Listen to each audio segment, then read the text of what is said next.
Good morning, good afternoon, wherever you are joining us from today. My name is Amel Barakat, Head of the Department of Learning and Understanding AI and System at Women Ascension and founder of Plan AB Global Holding. And it's my pleasure and honor to be the moderator of this first conference for our virtual international conference series. For those of you who have been following our journey, last month we ran a virtual international workshop series covering justice, action, rights, and mental health. If you missed any of those sessions, of the recording are on our YouTube channel. Go watch them.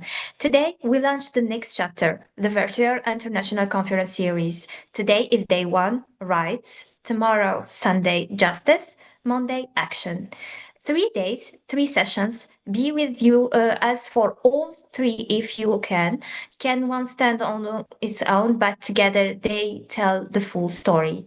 Before we go any further, I wanted to honor the people who built this space. Dr. Mahin Amjad, founder and president of Women Ascension, who is with us today. The woman whose vision turned an idea into a global movement across 134 countries. And Ms. Tamina Dawari, executive assistant who makes everything behind the scene run. Our partner entrepreneurs Echo, Ms. Kanvi, Ms. Jannat and Sana will be your moderator for the next days. Our department has our assistants and every single person on this team who gives their time to make today happen. I need all of you right now in the chat. Show some of this love emojis. Thank you. Whatever you have, drop it. These people deserve it.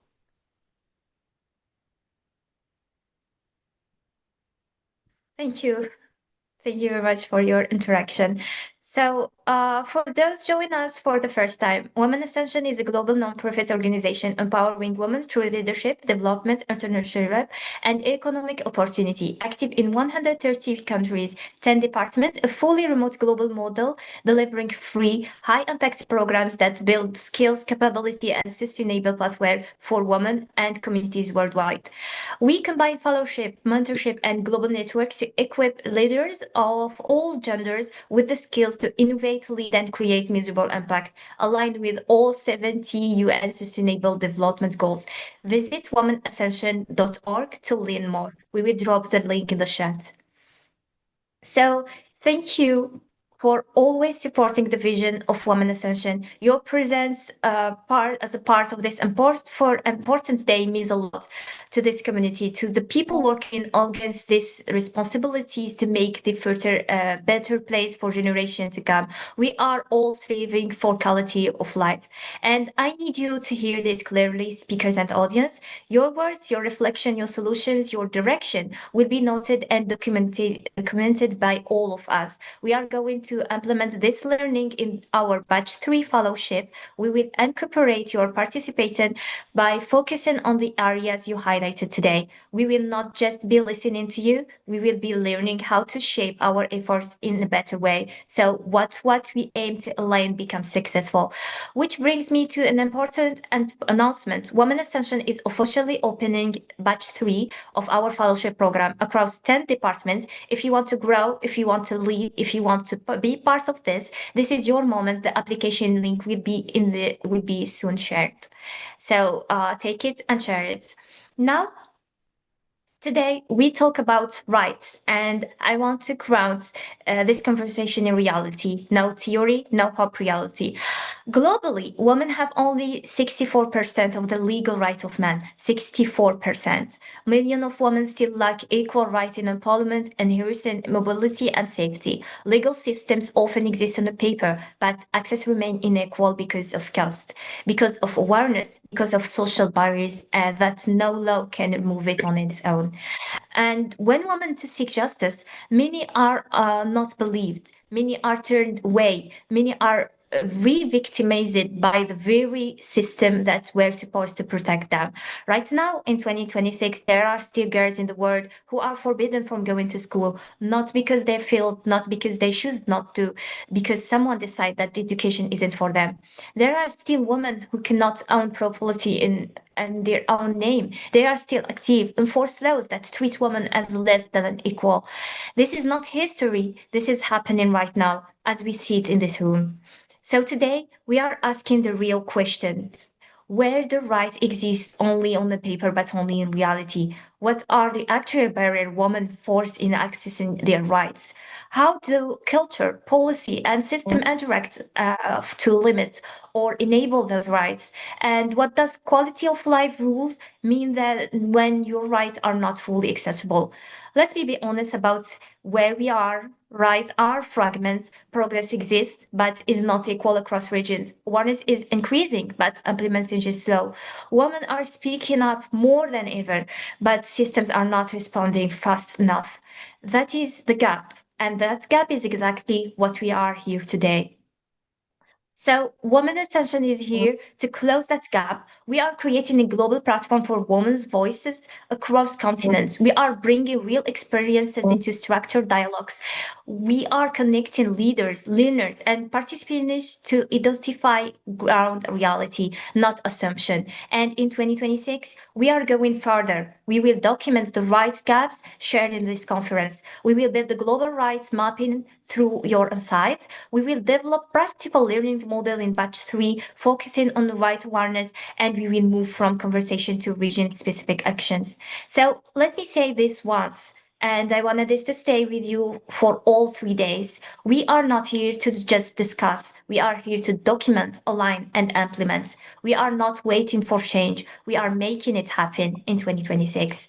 So today we have 26 speakers joining us live from across the world, from Nigeria, Zimbabwe, Nigeria, Zimbabwe, Uganda, Cameroon, Lebanon, Egypt, Botswana, the United States, Kenya, Saudi Arabia, Tanzania, Zambia, Malawi, South Africa, different countries, different reality, one conversation. We have an incredible lineup today. Each one brings 5 minutes of focus, powerful perspective. We will be together for about 3 hours.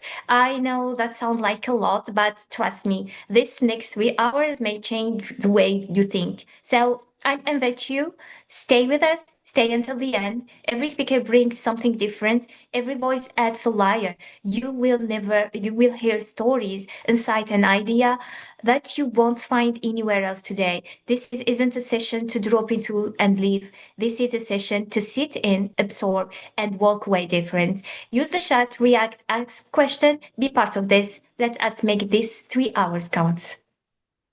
So let's start. Let me bring our first speaker to the stage. So it will be Miss Achiri, Constance Amboh. Achiri is a town planning engineer, founder of Hand in Hand Cameroon, coordinator of the Pan-African Network for Gender Justice. Achiri, what a pleasure to have you with us today. Welcome. Hope that you're doing well, and the stage is yours. Thank you very much, Moderator, for bringing me here. And thank you, Women Ascension, and the great woman behind this initiative. Today, I will be talking on barriers to women-led small businesses and how they fuel gender inequality, presenting to you the case of Cameroon. While we focus on rights, we realize that women's rights have been so trampled upon in several aspects. But focusing today on the business sector and how women contribute massively to this sector is one area I want us to look at. Women-led small businesses are a vital engine of Cameroon's economy. In fact, women own a significant share of small and medium enterprises and donate quite their strength and everything they have to this sector. They are mostly involved in sectors like trade and agriculture. Yet, most of these businesses remain small, informal, and undervalued. This alone has raised the critical question on how do these barriers not only limit businesses, but also deepen gender inequality. In fact, it is a topic that is widely looked into. But I want to point out the fact that the human capital development of every nation is very important, and women play a significant part in the development of every nation. Only a small percentage of women can access loans, and nearly 9% of female businesses struggle to obtain credit. That alone is a huge barrier for them to grow, regardless of the fact that they are part on or contributors of the economy and drivers of the economy of that nation. They still or their works remain insignificant and not well promoted. Some of the impacts is that without capital, women cannot expand beyond subsistence level in businesses. We have issues related to cultural and social norms. Deep-rooted gender rules position women as secondary economic actors. They are not allowed to own lands or properties in most parts of the world, and that is the case of Cameroon as well.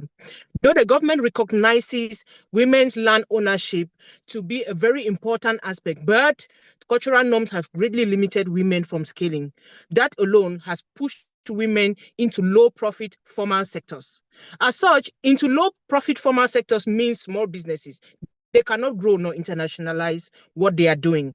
So that brings or presents a huge gender gap, a huge economic gender gap between the male fold and the female fold, and which is something that needs to be built on. Issues related to gender inequality are mostly looked into at the policy level, or looked into at rights, or looked into at the parliamentary level. But I want to tell you that gender inequality issues begins first with us as women, begins first with the everyday survivor of every woman in her home, in the economy, and those out there on the streets.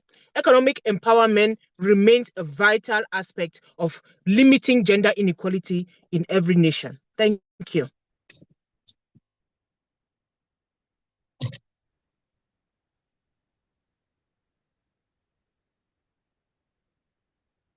Thank you. Thank you very much, Achiri. That connection you just made is really critical. Thank you very much. When women cannot build business fairly, the entire economy loses, and the inequality does not just stay in the economy. It feeds back into every area of women's life. Your voice across Africa, through the Pain Africa network, that gender justice is making real difference. Thank you for sharing that with us today, and it was really a pleasure to have you, Achiri. Thank you very much. So now let us go in to Uganda. Let me bring AKUMU SOPHIA to the stage. SOPHIA is Head Women Ascension Culture and Heritage Preservation Department, country representative of Uganda, an educator with over 9 years of experience and founder of PAMA Education Initiative in Padara. So her dedicated to increasing across access to education and empowering women through growth solution. Good afternoon, Sophia. Hope you are doing well. It's a pleasure to have you with us today. The stage is yours. Thank you so much, moderator, for the wonderful introduction. My name is AKUMU SOPHIA. I am the founder and executive director of PAMA Education Initiative, a community-based organization in northern Uganda. I am honored today to join you for this powerful conversation on rights, gender equality, and women empowerment. I bring warm greetings and also a message from northern Uganda, a region that continues to show both the challenges and the strength of women and girls who are pushing for change. Northern Uganda still faces serious gaps in women's empowerment. Recent evidence shows that the region has a 76.3% women disempowerment headcount and only a 0.4 disempowerment index, the highest in Uganda. These figures tells us that many women and girls are still affected by barriers in education, economic opportunities, safety, and participation in leadership. But they also remind us why this work matters so much. When women and girls are supported, the entire community moves forward. As we gather for this session organized by Women Ascension in partnership with Entrepreneurs Equal, let us remember that empowerment is not only about speaking about equality. It is about making equality real in everyday life.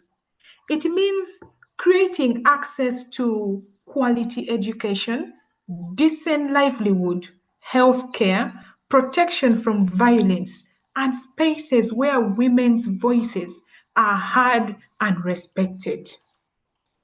In northern Uganda and across the globe, women continue to carry families, build communities, and lead change, often under difficult conditions. Their resilience deserves more than praise. It deserves action. We must invest in girls' education, strengthen women's economic inclusion, challenge harmful social norms, and ensure that every woman and girl can live with dignity and purpose. To the young women listening today, I want to let you know that your voice matters, your future matters, and your leadership matters. Do not allow statistics of disempowerment to define your destiny. Let them instead become the reason we rise, organize, and push for change. And to all of us gathered today, let this session be more than a conversation. Let it be a call to commitment, a call to build partnership, amplify women's voices, and turn knowledge into actions.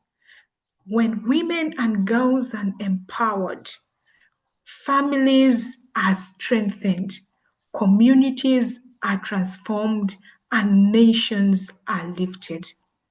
I would take this opportunity to say thank you to Women Ascension for giving me this platform to share my views. Thank you. Thank you very much, Sophia. What did you share now? The statistic and vision you just shared is so important. And we appreciate your voice and your message that you give it for all the girls and women in the world. Thank you very much. And thank you again for being here. So we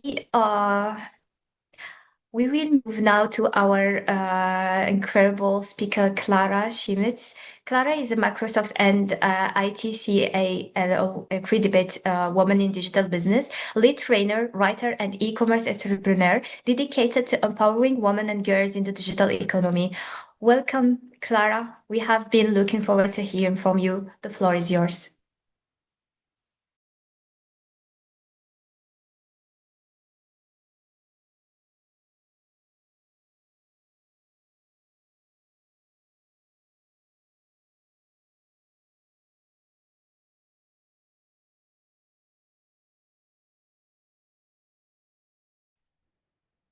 So I guess Clara is not here, so we can give in the floor for our next speaker, Dr. Justine. Okay, Dr. Justine Chinoperekweyi is an internationally recognized organization development and leadership scholar practitioner, CEO of the Center for Organization Leadership and Development, and the author of multiple books on leadership and governance. Dr. Justine, so glad you are part of this conversation today. The stage is yours, and welcome. Powerful. Thank you. Thank you so much, Women Ascension. Thank you so much, Dr. Maheen, for creating this space and the whole team at Women Ascension. It's again a pleasure to be here. I don't take this lightly to be invited to share with you. In the next 5 minutes, I'll quickly run through what I'm referring to as the right to an inner truth as the foundation of female agency. And thank you, Achiri, thank you, SOPHIA, for your sharing. I like the perspective on investing in girls' education and enhancing women's economic empowerment as fundamental to this work. So I'm submitting that the foundation of agency, when we talk about rights in gender equality and women empowerment, should be centered on the inner truth, the inner confidence of women. And in pursuit of sustainable development goals, gender mainstreaming serves as the transformative process of bringing a gendered lens into the heart of policy making, strategic planning, and service delivery. And gender mainstreaming is the strategic weaving of equitable perspectives into the very fabric of institutional machinery, where we are seeing a lot of barriers, a lot of hindrances to women. And this forum is amplifying the calls to ensure that we deepen gender mainstreaming and women's empowerment initiatives in our organizations and in our communities. So we are not simply referring to numerical representation when we talk of women's empowerment. We are advocating for the brave presence of women within leadership echelons and the issue of rights, eliminating discrimination laws, eliminating discriminatory practices, and eliminating suppression techniques that are used in organizations. Women are suppressed in many subtle ways in organizations. And the shocking statistics that the moderator, Ms. Amel, shared, where we have 64% of women not getting the rights that men get. We need a reclamation of agency. We need more calls on reclaiming the female leader power, amplifying the female's feminine core, and moving away from masking issues of gender mainstreaming and women's empowerment, so that we manifest what I refer to as regenerative stewardship. And this forum is calling us back to the center and reminding us or helping us to remember the pillar of self, and that any gender equality and women's empowerment initiatives should enhance women's confidence by eliminating discriminatory laws, eliminating discriminatory practices, and eliminating suppression techniques that are used in organizations. So if we continue to advocate for gender mainstreaming in organizations, in society, we will move towards a whole system transformation. So this approach and the space that Women Ascension is always creating for women across the globe is quite fundamental in fostering high trust relational fields and capacitating women to have that brave feminine presence. So my call in this short time I have with you is to ensure that we have that conscious act of reconciling the internal conflict between authentic identity and the leadership masks that are leading to a lot of barriers that we see in organizations and societies. We need to acknowledge and dismantle the invisible scars, the cultural, psychological, systemic, and social barriers that are creating a lot of institutional and societal noise in our communities. So it is a pleasure to be here with you and to share this space with the amazing women on this platform. And mine is to remind us that our advocacy work should focus more on cultivating the inner truths and helping women to remember their feminine core, reclaim their sanctuary of inner stability, and continue to advocate for policies and practices that ensure that women regain their confidence and are economically empowered and girls are educated across the globe. Thank you so much for the invitation. It's such an honor to be here with you today. Back to you, Ms. Amel. Dr. Justine, your perspective on gender mainstreaming is exactly what this conversation needs. Thank you for bringing us deep to our room today. It was an honor to have you. Thank you very much. So we come back to our dear Clara. Okay. Clara Chimedza.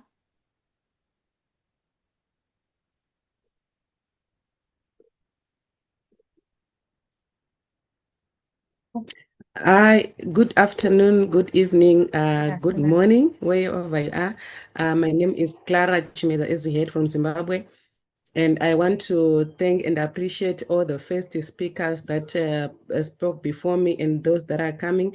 I want to thank Women Ascension for giving us this opportunity to amplify our voices, to support the growth of women and the freedom economically, and in all other aspects, and leader and founder of Women Ascension and everyone else. All protocol is duly observed. So today I want to talk about women rights, equality, empowerment, participation matters for women and girls. imagine a brilliant young girl. She has got an idea. She's curious, she's capable, and she's determined. But as she grows, the opportunities around her began to shrink, not because she lacks intelligence, not because she lacks ambition, not because, but because the systems around her were not designed with their full participation in mind. So today we're going to speak about the rights, equality, empowerment. We're speaking about ensuring that girls around the world, you have the opportunity to participate fully in shaping the future. So mostly the gender equality is often discussed in policies, frameworks, and statistics. But behind these statistics, building businesses, maybe a woman who is trying to start a small business to support their family or to send their children to school, young girls who are dreaming big, they want to get into tech, but the environment or where they are, it cannot allow them. Like, for example, in Zimbabwe, if you think or imagine of someone who is living in a deep rural, even access to internet is very limited. So that the dream of that girl of maybe succeeding in technology or maybe doing business on the internet already is the chances are very, very slim. And mothers that are pursuing dreams while raising their children, balancing to be a mother and our dreams, we realize that most of our systems, they really don't support the mothers that are doing businesses because of the so many challenges that mothers face, and also the barriers that still exist.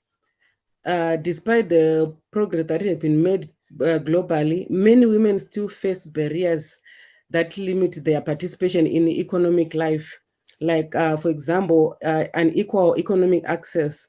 Some women have powerful ideas, but they lack access to funding. For example, in Zimbabwe, there's a women's bank that is dedicated to support women. But out of curiosity, the other day, late last year, I just walked in around September and I asked them, how do you work with women who are doing business? How do you support them in terms of funding? So they were telling me that, yes, if you are doing a business, you are registered or not registered, we give you funding after you bring the proposal or starting capital. But the challenge that I realized after having a discussion with them is that once I get the loan or the capital to the funding, they're not giving, it's not for free. Yes, that's okay. But the first month that you get that funding, you are supposed to start to pay back. So from my own view, as women, when you are starting, you need time to really do the business and see how you can be able maybe to pay back later. So these are the other challenges that women face when we want to access funding. Others are digital and skills gap. We know that most of women that were faced with challenges of digital skills or networks or mentorship, although there are a lot of programs that are aimed at mentoring the girls, but the digital skills, even funding, remains one of the major challenges that is limiting the women to fully participate in the digital economy and in the economic sector at large. And also family and social responsibilities. Many women, we carry significant family and social responsibilities while striving to build economic independence. We find out that as a mother, when you are, for example, when you get married, you are going to work, but the mother, I'm the one who is responsible for the family.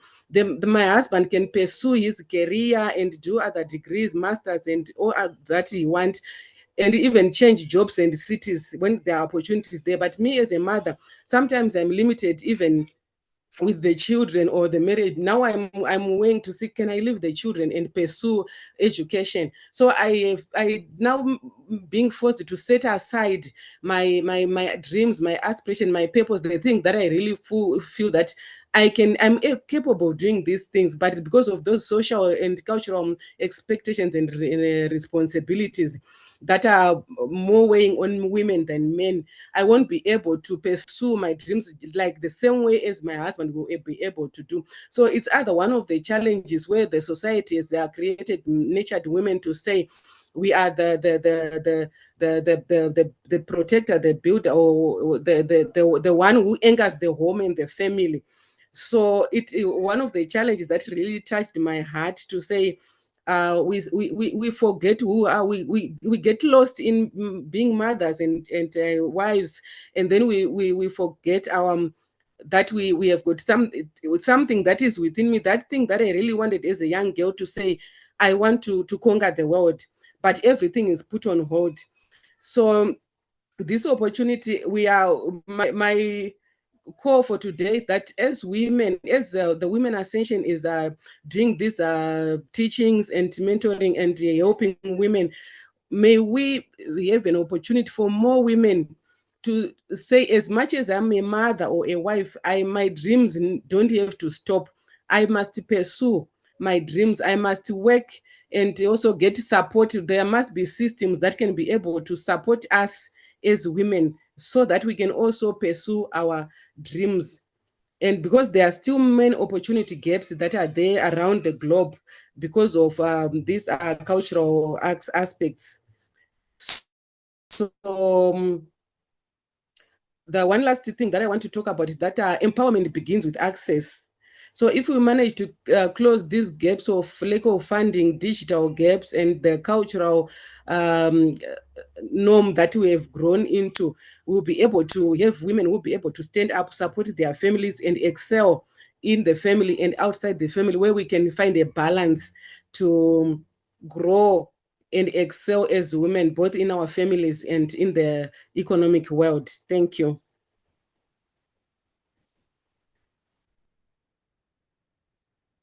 Thank you very much, Clara. You said something that's when everyone to write down. If women are not in the digital economy, they are being left behind the economy, period. That is the reality in 2026. Thank you for making that so clear. Your work training women, especially mothers in digital business, is not just empowering, believe me, it is survival. We appreciate you. Keep doing what you are doing. It matters more than you know. Thank you again. Thank you very much, Clara, to be here with us. Okay, beautiful. Now let us carry that energy forward. Let me bring Priscilla Thindwa to the stage from Malawi.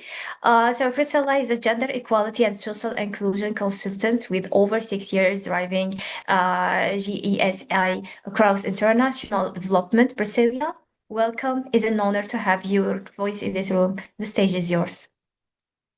Thank you so much, Ms. Amel, for the introduction. Good afternoon and good evening, leaders and advocates. It's an honor to be part of this session. I had a PowerPoint presentation. I don't know if it's, yes, thank you. Yeah, thank you so much. Today, we're not just celebrating progress, we are building solutions. My name is Priscilla Thindwa from Malawi. And I want to talk about the shift from paper promise of policy to the actual power of women. My journey as a development specialist and gender expert has been a bridge between two worlds, academic excellency as well as field level impact. From teaching gender and politics to consulting on UN-backed projects, I've seen that gender equality is not a standalone goal. It is the foundation of every human right we claim to protect. However, when we look at the current global landscape, we see a profound disconnect. Let's look at the numbers on the screen. In Africa, women produce 50% of food and make up 70% of agricultural labor force. Yet globally, they earn only 10% of the income and own approximately just 1% of the land. This isn't just a resource gap, it's a right gap. When we deny land rights, we deny the ability to provide, to build, as well as to belong. This data leads directly to the core of my research findings. My master's research at the University of Cape Town was focused on this very issue. I analyzed the 2016 Malawi land laws. While the laws were designed to be progressive, my research found that the political process of adoption often compromises the outcome. Laws don't just operate in a vacuum, they operate in a theater of power.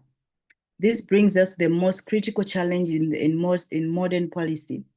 The critical challenge is the gap between what is written in our constitutions and then what happens on the ground. We have legal frameworks, but patriarchal norms act as a filter and strips those rights away from before they reach the women in the field. So how do we bridge the gap? We must move from analysis to field action. To achieve this, we utilize the gender equality and social inclusion framework. In practice, this means integrating gender at the very start of any project as well as intervention. In my work with the UN-backed projects as well as Data Pop Alliance and other NGOs, we apply gender equality as well as social inclusion principles at the design phase. Whether it's agribusiness value chains or technology-based child protection prevention, we just don't treat gender as a checkbox. We treat it as a building block for every single project that we work on.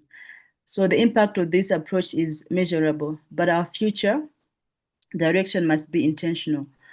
When we use, next slide, please. When we used gender feminism, we see results. Please move on to the next slide.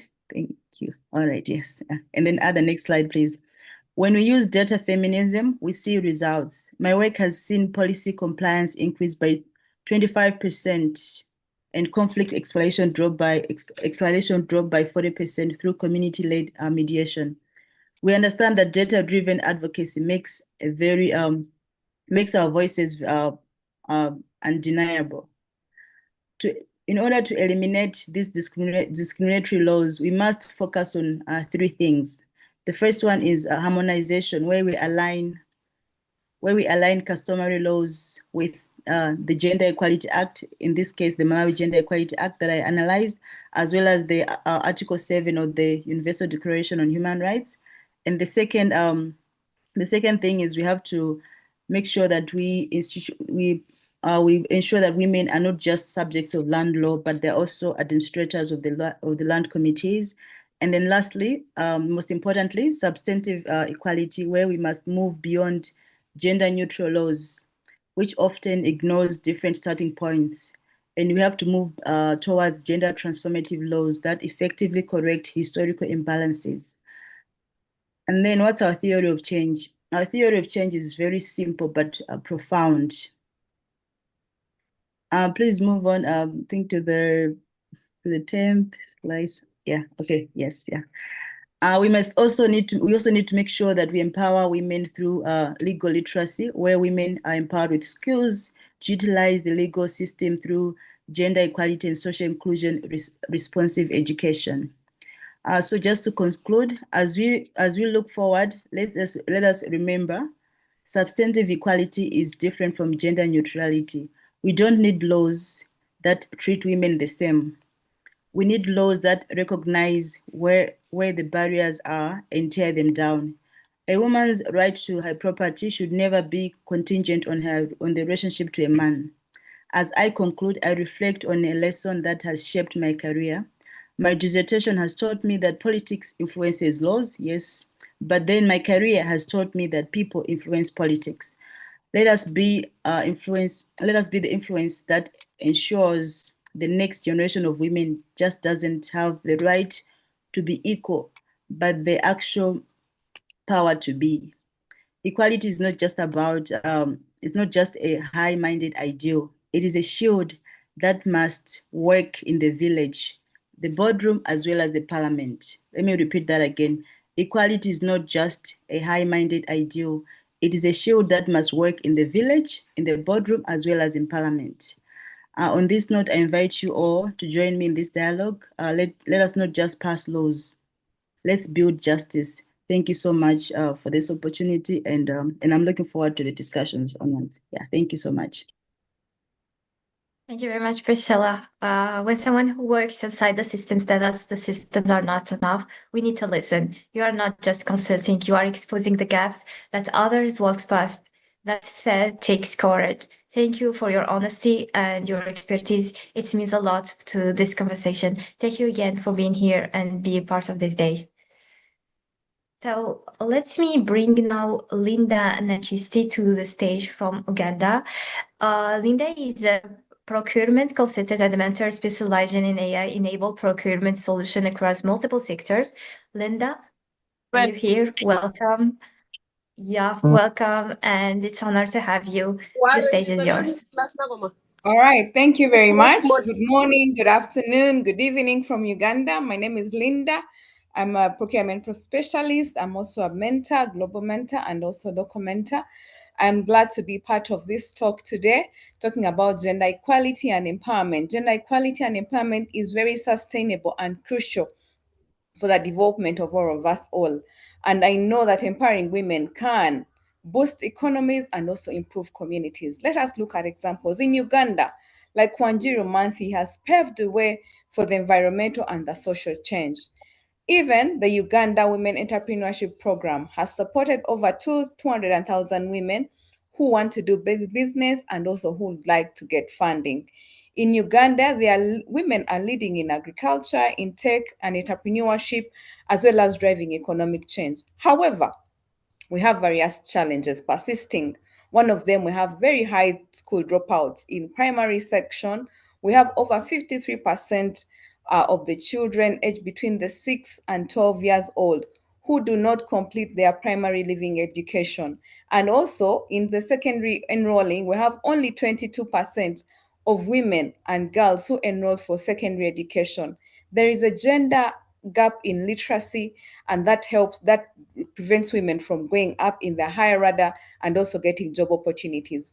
Not forgetting that there is also sexual harassment among the schools, and the schools girls that are reported very often. They face discrimination, they face sexual harassment, and they face sexual demands from teachers. So these end up getting pregnant early in school, and over 35% we have children who drop out and get into early marriages due to early pregnancies. And boys are being prioritized. Over 83% of families prioritize boys over girls, meaning that 16% of families prioritize boys over the girls' education. There are barriers to education which lower the labor force in Uganda and high unemployment rate in Uganda, which is over 14% for the women. In fact, 2.9 hours weekly of unpaid work. So meaning that women get into workspaces and they get unpaid, and because of getting unemployment opportunities that are not there, they are asked for favors, sexual favors, to be able to get job opportunities, and this leads to poverty, and this leads to people dropping out. The challenges: people get into early customary marriages, they don't get access to finances, yet 87% of all women do not have bank accounts. So they work in rural areas and they don't have bank accounts. And also, just like my previous speaker said, there's land ownership, women cannot register their names as land titles, hence they don't have access. So how do we overcome these challenges? In Uganda, the Uganda Law Society and FIDA has worked together to promote access to this justice, and also gender-based violence prevention, and also response to unit and support the survivors. The support organizations are promoting women's rights and justice and advocate for the women's rights. There is also Raise to Gender Awareness. The month of March was Gender Awareness, it was the month for women. So there are various women conferences that were there to promote women in community and also empower women in education. Let us work together to bring up an equitable society. With me, I'll leave to you a quote that says, "We cannot all succeed when half of us are held back." So let us work together to bring women onto the table, to bring women have education and have the right equal job opportunities. Thank you. Thank you so much, Linda, for the points and vision from Uganda you just shared is really inspiring and important. We truly appreciate your voices and your message so much. Thank you for being here again. Thank you very much. So let me bring next Natasha Lloyd to the stage from Zambia. So Natasha is going to take us into the political and public participant side of this conversation. So Natasha is an award-winning economist and financial professional from Zambia. Natasha, welcome again. The stage is yours.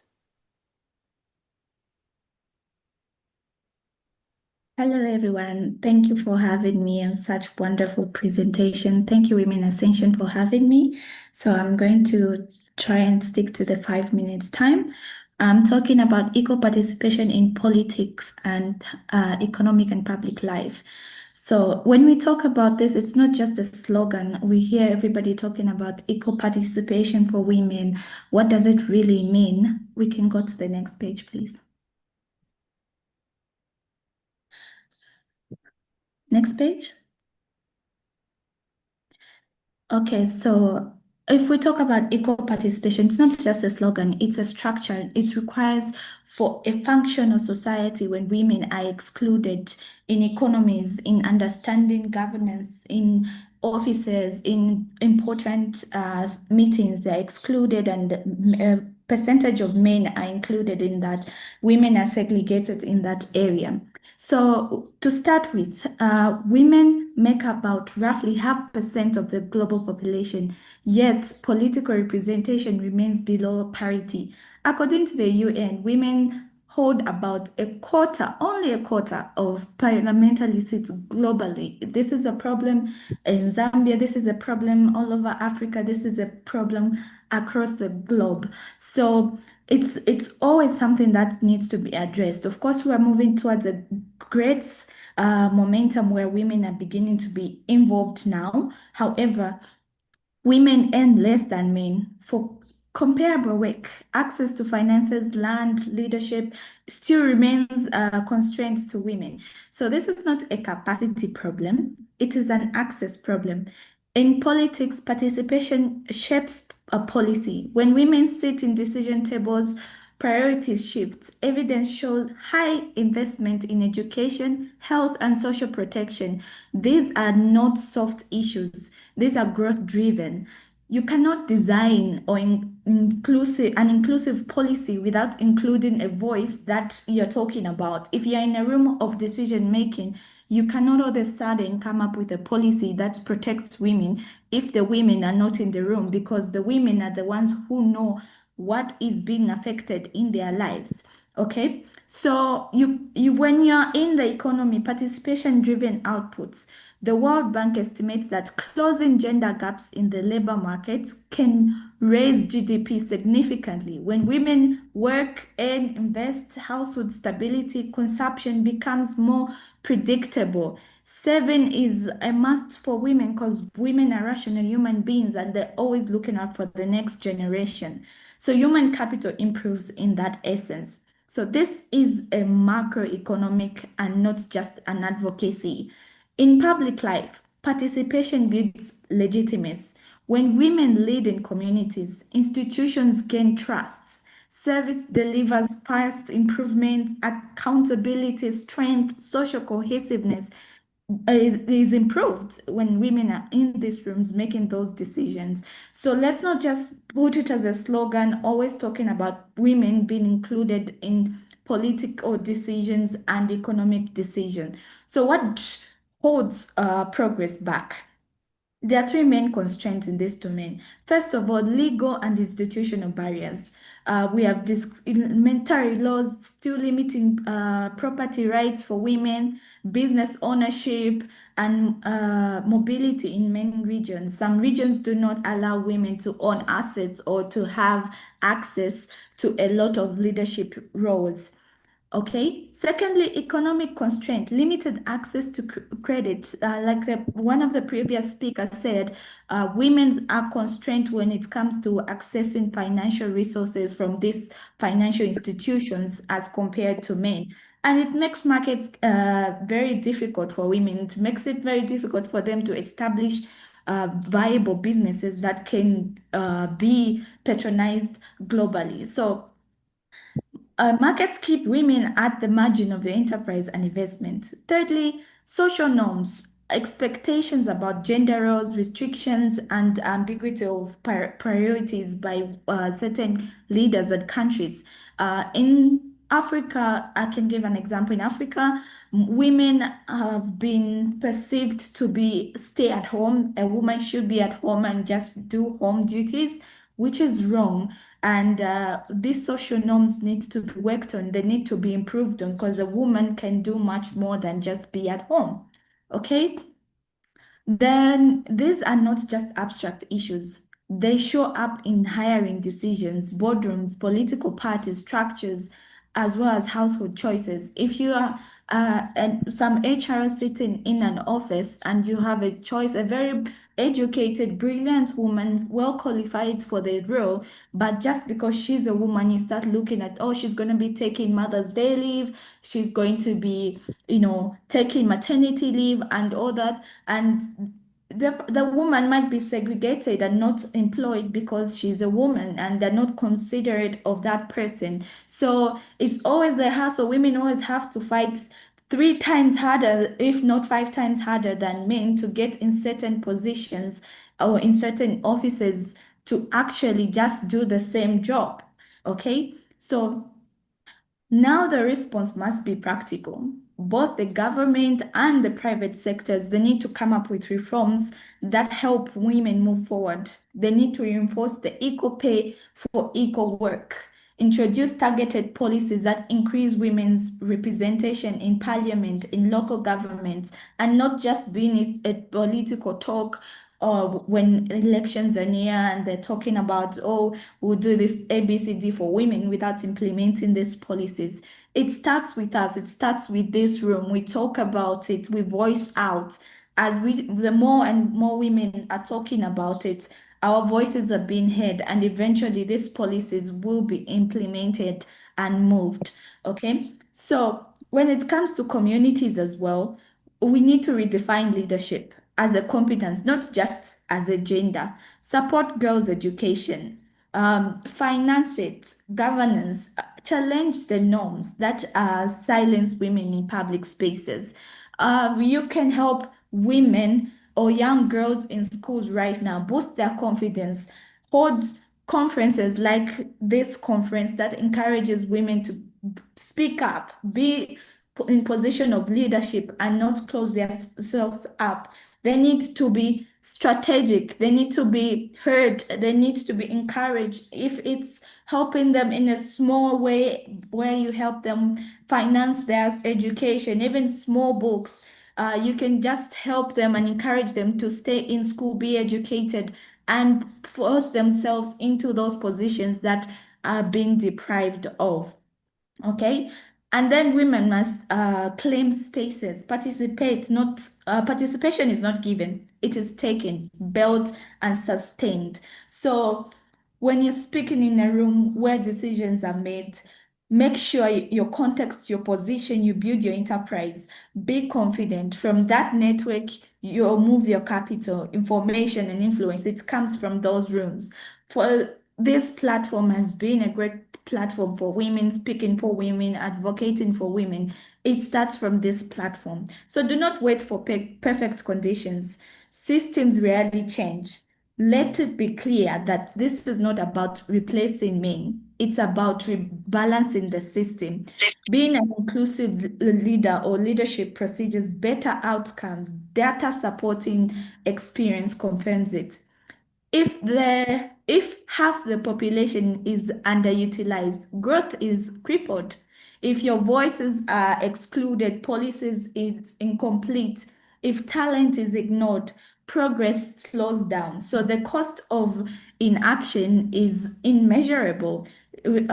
Some statistics show that there is even lower GDP growth or higher inequality, weaker institutions because women are excluded.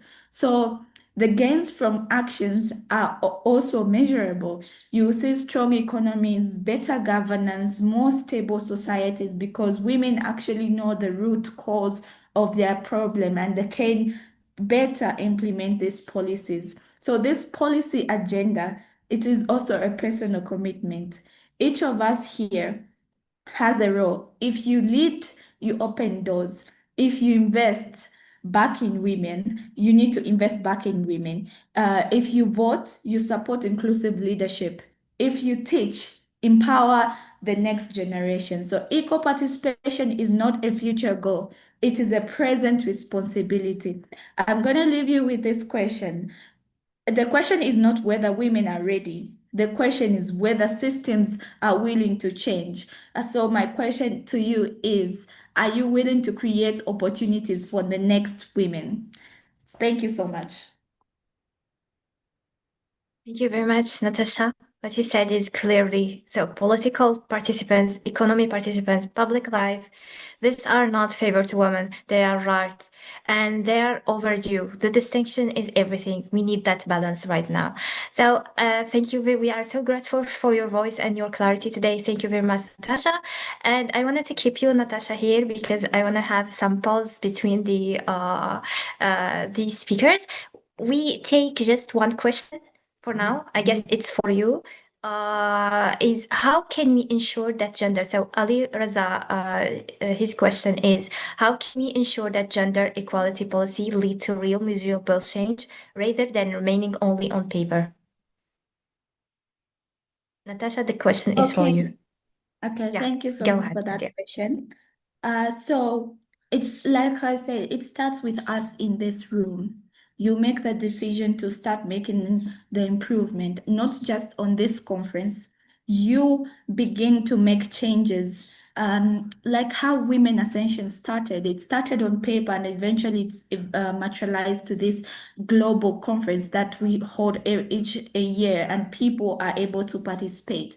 So I would say you start by creating opportunities for the next woman. If you're in a position of leadership, make sure you are encouraging a balanced environment in that office, in that position that you're in. You're employing equal number of men to women so that every woman has an opportunity to be in a position to make decisions.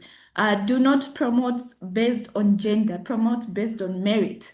Always speak out for women. Make sure that in those parliament seats, vote for women that have qualifications to be in those offices. Women are always marginalized when it comes to politics. They're not included because they say, no, women are weak, which is not true. We have women who are making big differences out there. So if you put a woman in a position of decision making, you vote, you're going to vote for that person is actually making a change and not just leaving it on paper. I hope that helps. Thank you. Thank you very much, Natasha, for your response and for all you, our dear audience. Don't worry, we will return back to the question later.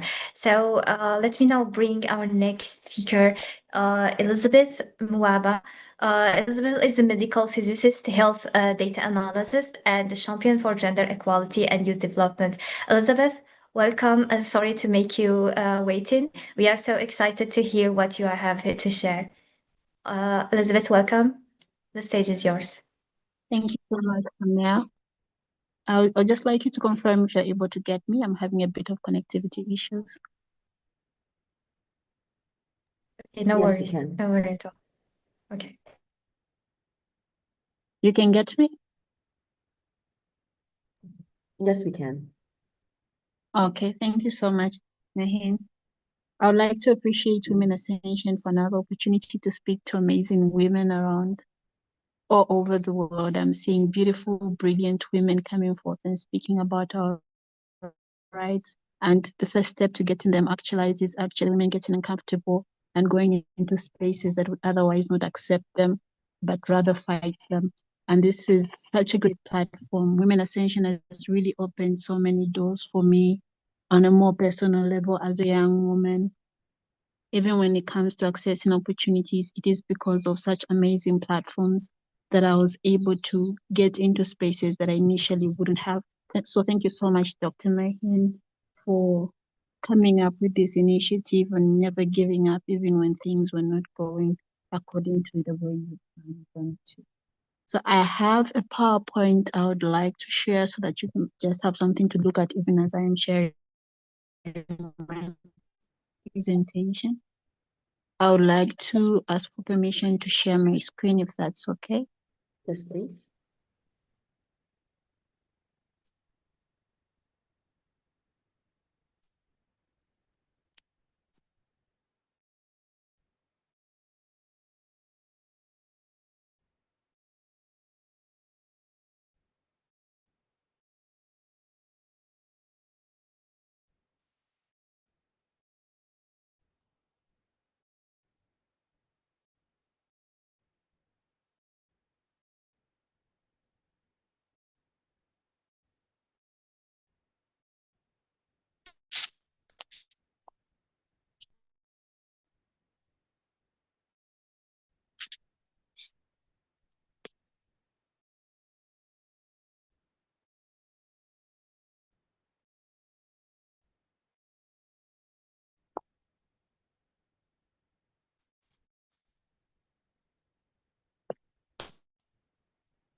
Thank you so much. So specific realities in the decades that the goal is we treat everyone exactly, but get more uncomfortable.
Vince, I guess you admit yourself, so please, if it's possible to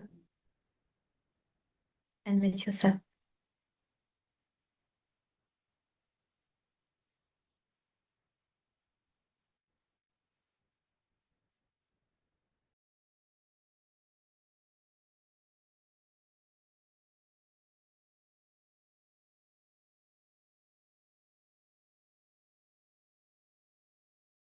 Elizabeth, do you hear me, my dear? Thank you so much. Actually, we don't. I did not see that. I was having a bit of an interruption. Let me just go through this quickly. No So as I problem. was Take your time.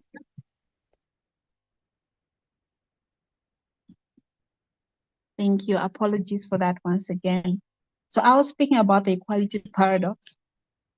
So the equality paradox is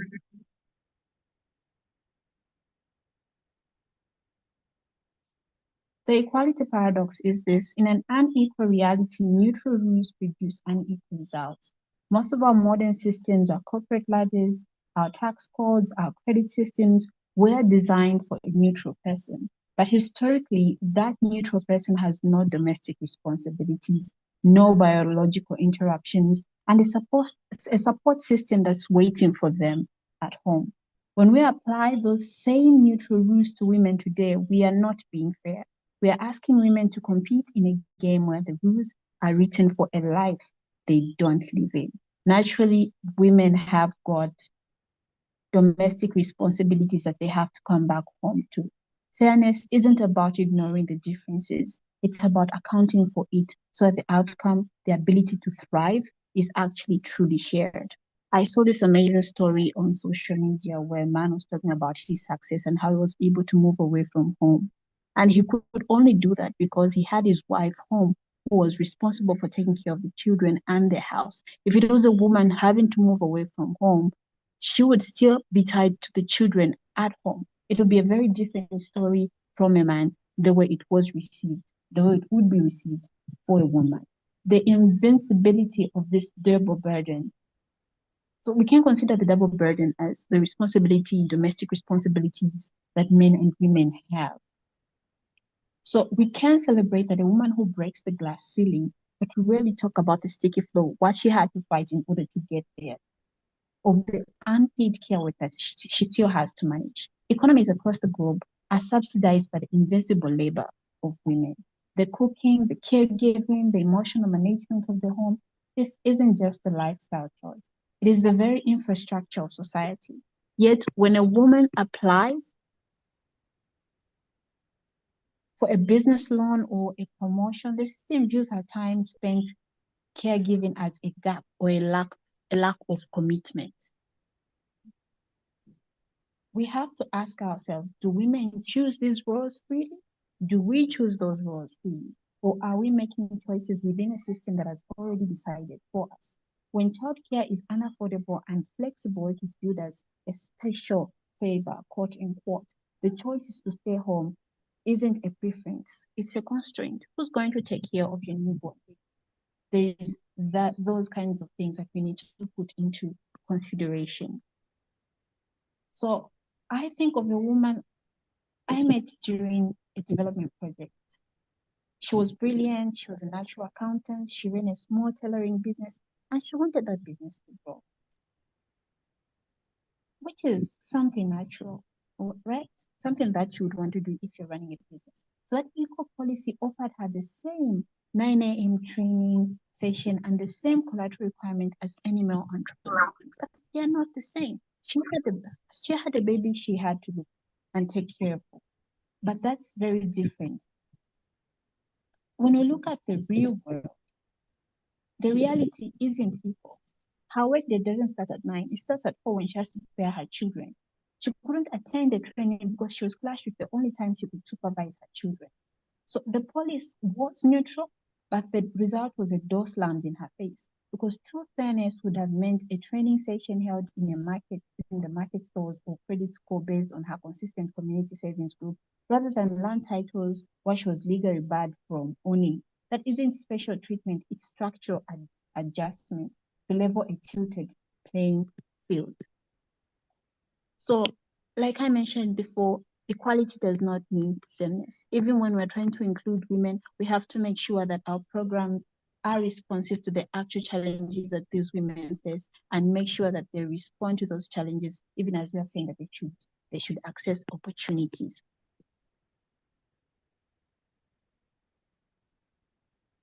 When we ignore the difference, we reinforce inequality. Just because you're at a privileged position doesn't mean that the women are not facing what they're facing. So I want us to reflect on this question. Are we trying to change women to fit into outdated systems, or are we brave enough to change the system to fit the reality of the woman's life? If a workplace requires 60 hours a week to succeed, it isn't just hard work. It is a gatekeeper that systemically excludes those with caregiving responsibilities. Recognizing that women experience the world differently, biologically, socially, and economically, is not a sign of weaknesses. It is the only honest starting point for justice. Meaningful equality. Let me just go to the end because I'm out of time. Meaningful equality is not achieved when everyone is treated the same. It is achieved when everyone is given what they need to thrive. We must stop being afraid of acknowledging the differences that exist between men and women. Let's stop asking ourselves to lean into systems that were not well for us. Instead, let's redesign our laws, our businesses, and our communities to recognize the lived realities of the women. Equality is not a destination where we all end up looking and acting the same. Equality is a commitment to the dignity, to fairness, and the radical idea that women's reality is not a special case. It is a human case, and women can effectively contribute to society if we are very inclusive with what we are doing. Thank you. Thank you, Elizaberth. What you just highlighted matters deeply. Thank you for bringing the evidence-based perspective. We appreciate you. Your voice today added something we cannot replace it. Thank you. Now let me bring. Thank you very much. So now let me bring Navonine and Co. I hope that I spell it well. Navonine is a social entrepreneur, mentor, and GBV advocate with over 10 years in social and humanitarian work. Navonine, the stage is yours. Welcome, and happy to have you here. Thank you very much, Amel. The pleasure is mine having this opportunity on this platform, a very big platform where we can express ourselves as women. And today, it's not just a topic that we are talking about. We are talking about women, gender equality, and empowerment. Equal participation in political, economic, and public life. What does that really mean? Since we have been hearing things, and then all those things are things that we all know. But today, we need to take a step. We need to stand as women and take action. But before taking action, we need to ask ourselves, what is really gender equality and women's empowerment? It's to give opportunities to women and girls, men also, and boys to have the same rights, the same opportunity, the same everything. It doesn't mean that men and women are the same, no. but they have the same, and they should have the same opportunity. Today in the world around, we have women leading nations, businesses, and community worldwide, but billions are still face exclusion, especially in poor communities. In political issue, now in Cameroon, you can have women that are there, but not really as expected. Talking about practical solution, we need to talk about practical solution, because if we just talk about women empowerment, yes, everything, without talking about practical solution, that means we are still in the same spot, and then we cannot move forward without taking those practical solutions. Women need to be empowered. We need to send girls to school. Educate every girl. Education is the first door to empowerment. Why? If a girl is not educated, if a woman is not educated, she cannot even pretend. When they say educate, it's not that she go to school, she has so many diplomas. No. At least she has basis. If she has basis, she can start open doors to be empowered. Because if she has basis, she's empowered. She can be capable to be financially being a woman leading business. She can be a leader. When we train women, women need to have access to skills, funding, land, technology, and market opportunity. A woman who can earn self, as my professor just said, and invest gain more than money, because she is living in a community where there is no inclusion. Families, everybody is involved. That's why we say practical solution, families, communities, government, institutions, churches, everybody. It's not a matter of one person. Everybody needs to be involved in this matter for women and girls to really be empowered and really feel as their voice is heard. Now, concerning collective action, I talked earlier about churches, about government, about communities, but do not forget that before talking about that, we need to place first that faith groups, local councils, schools, and associations must create space for women's and girl voices. Because decisions about our community should reflect everyone in those communities. It does not only reflect on government, on those leaders. No, each and everyone should be involved. Each and everyone should be involved. Women should be supported economically in any domain. In Cameroon, for example, you still have women that are involved. We have women that are involved in political issues, but there are no more. There are few of them. But we still think that women are just reduced in agricultural domain. Although it's not the less domain, but we should give opportunities to those women and girls to show their proof, to show their concern in any domain. Now the message of hope, above all, let us carry hope, really hope. Hope that the girl in the most underserved village can become a national leader. Yes. That woman in the market today can become a business leader tomorrow. The girl in the village school can become a minister, a CEO, a nation builder. When you raise a woman, you raise family raise. When family raise, community prosper. Together we can be a better future. Yes.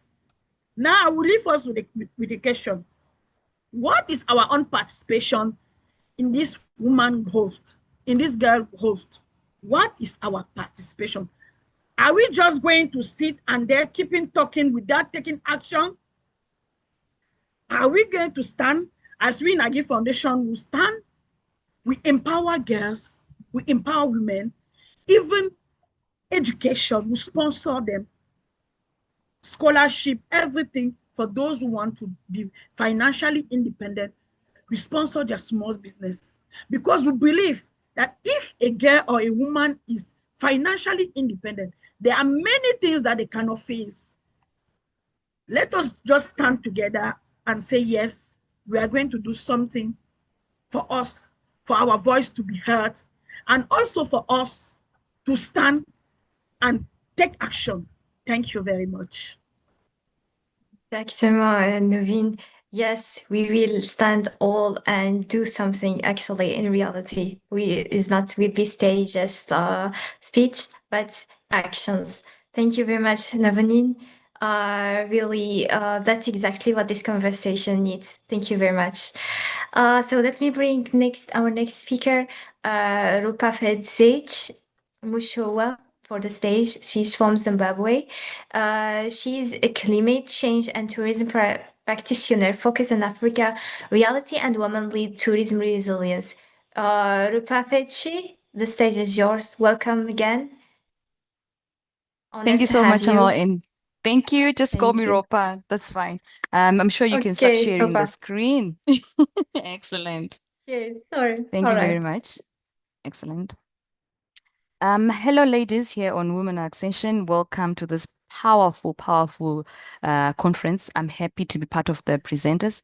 And while I'm waiting for the screen, I just want you to know that my presentation is today, I decided to make it personal. I decided to make it about you and me. Amel, can I share from my side?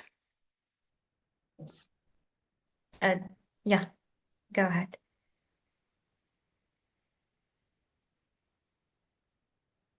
Ms. Rupa, I have given your presentation to the team. They will share it right away. Okay. Yes. They will share. Oh, can you see? Shared. Yeah. Can I go ahead? Yeah, sure. Go ahead. Thank you very much. And as I say that the conversation we're having today is about you and me, all the participants who've joined us today. And my word is that the fight must not end with us. The fight must not end with you and me. And I'm honoring the past. I'm honoring the women who were before us and owning the present. We, the ones who've attended this presentation today, so that we may be able to shape the future. And as I look back, that is actually my personal life, as I look at my grandmother, who is one of the women who fought for her to become educated. And she fought for us, myself and my twin sisters, to be able to be educated. They've endured inequality and silence. They were denied education. Their voices never mattered, and they were not even given opportunities that they should have had. But they fought and created pathways for us. The women are the ones that I'm thinking today who came before us and carried the burdens that we can only imagine. But they did not stop building those bridges for us today. Their sacrifice is the foundation that we sit on today. And there it is. That's our reality. Myself and all of you here, I've seen lawyers, I've seen a lot of women, your profiles were being shared with your pictures. Today, here we are, ladies, educated, leading, and speaking. And yet some of us here are mothers. I'm sure professionals and change makers in every aspect of where we're coming from. We are occupying spaces that they could only dream of. They never had the chance, but we are here today on a virtual, across globals. I don't even think my grandmother had such a platform to meet women from different backgrounds and different religions. We are here. They broke the barriers for us, and we're educated, and we are leading in every field. But what is there for us? We have to speak, and we have to speak the truth. So this is not the destination. It is progress. The fight is not over. We still have to fight for inequality that still exists in our communities and around the world. Many women and girls are still left behind without access to basic rights. And what do we have to do? We cannot just sit. We have to remember those who fought for us and carry on the baton. Barrier still remains leadership, as other women speakers have been saying on this session and will continue to say, opportunities and rights. So we must fight for equality, and it must continue. We cannot rest while other women and girls are being denied opportunities, and we have to fight for them to be able to achieve them. Our responsibility today to all of us who are present here is that we may be the bridge between the past struggles and the future freedom. We need to fight for doors to be open expanding education for all, break the barriers and shatter all the limitations. We can only do this for advocating, attending such sessions, and championing equality. So what we do now would definitely define the next generation. The fight continues, and it continues with us. Thank you. That is it from me.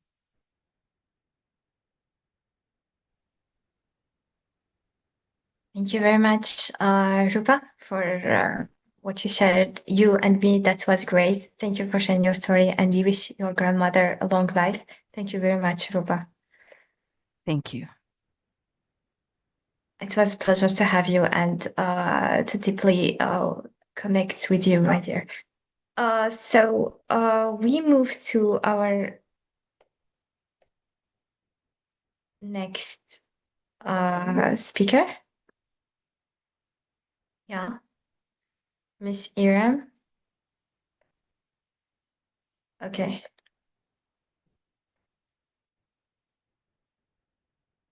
Yes, I'm there. Okay. Okay, welcome, Iram. So Iram joined us from Saudi Arabia. Welcome, Iram. It's our honor to have you here with us today. The stage is yours. Likewise, thank you so much, everybody, including Dr. Maheen and the whole team of Women Accent. I really appreciate your initiative, and I really, truly appreciate the kind of content and the stuff the speakers are being sharing with the audience. It's really remarkable. If you can please share my slides, or should I do it myself here? It's already shared. Yeah. Okay. Okay. Okay. Thank you so much. Okay, the topic is great. I really appreciate the kind of women empowering women kind of vibes are on. And I would like to start off with the, can you please shift to the next slide? Most of you already know that I'm a certified coach and a well-being influencer. At the same time, I'm a soft skill trainer. I live here in Saudi Arabia, Riyadh, for the last more than 10 years. I am basically from Pakistan, but the kind of exposure I'm getting here in Riyadh, I'll try to incorporate in a very few minutes.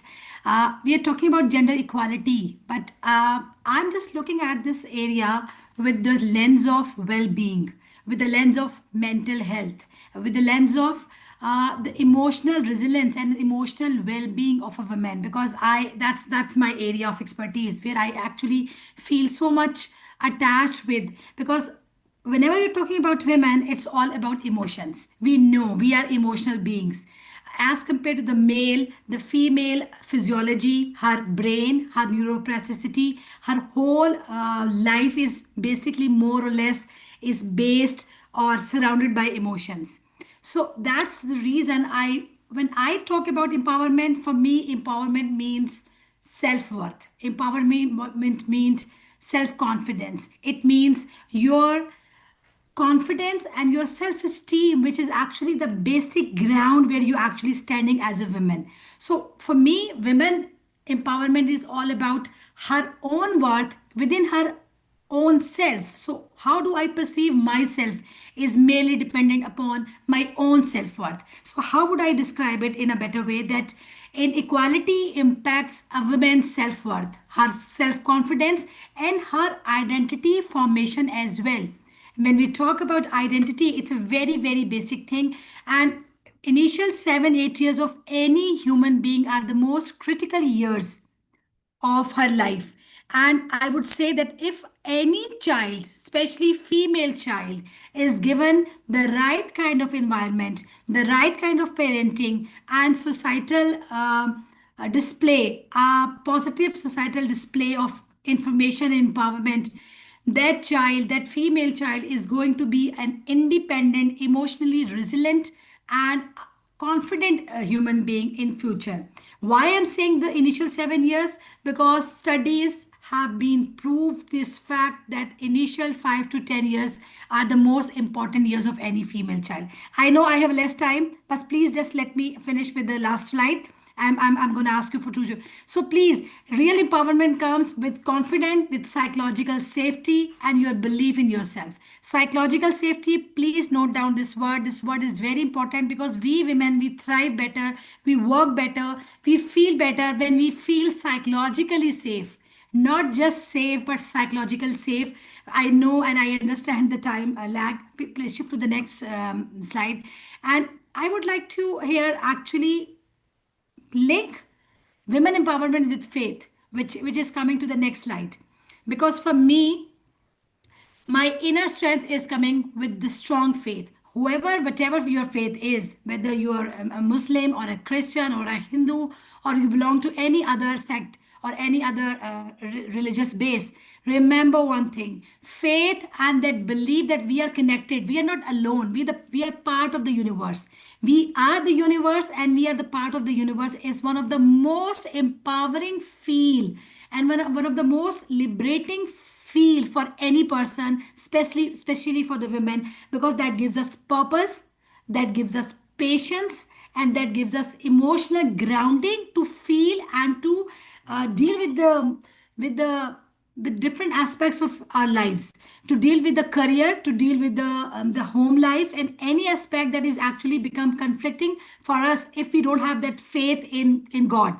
So your self-worth is very, very important, but only faith teaches you how to not make any comparison with you and with other people, because for us comparison is a big problem. We always compare ourselves with others. That comparison is actually leaving us behind in terms of our identity. So your identity comes from your confidence, from your characteristics, from your true self. Do not ever try to make comparison and feel that you are lesser than anybody.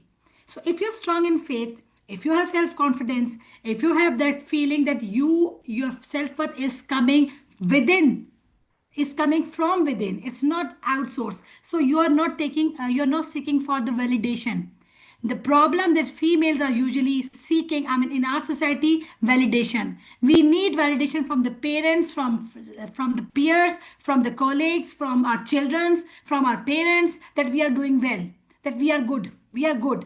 We need to be sure that my self-confidence and my strengths are not validating by the other people's. I should know that I am the torchbearer of my own values. I need help. I need support. I am not denying the fact. But I should not seek validation from any other source, but only God and my whole inner personality. So, what does actually spiritual connection do? It actually reduces your anxiety. It's reduce your fear. It reduces that comparison, that rat race that we have to prove ourselves. We have to prove ourselves. We feel contented and we feel that, okay, we are enough for ourselves and we can do something for the society as well. So empowerment, empowering women and empowered women, they only seek validation from themselves. So that's very important thing, that emotional stability is coming from that source. The source is the God. So that's a very important point. Moving to the next slide, I would like to hear, next slide, please. So being a coach, I've been coaching mostly females. My 90% clientage is female. They are the teenagers, the women, for the couple counseling, for my different TED Talks, not TED Talks, inshallah, I'm going to do that soon. But for different talks, I try to talk more about my own experience dealing with females, because when I'm saying emotional resilience, it means that emotional resilience is something much needed for any women right now. We need to be emotionally independent before we need to be financially independent. That is something I would like to give. If you would ask him, what are top 3 or top 2 takeaways from your talk, I would say, please try to teach your kids and try to teach yourself and your people and the friends that we need to be emotionally independent. Yes, it's a very important question, how to build self-esteem and confidence. It's a long-term process, I'm telling you, but we can work right from from today. Your self-talk is very important. Your self-criticism is actually ruining your self-confidence. Try to talk well, try to think well, try to avoid the overthinking trap, because that's the number one problem females are facing: overthinking, negative thinking, overthinking, repetitive thoughts. And do you know, around 70 to 75, around even 90,000 thoughts we think in one day. But out of those thoughts, more than 70% of the thoughts are repetitive or negative or self-sabotaging.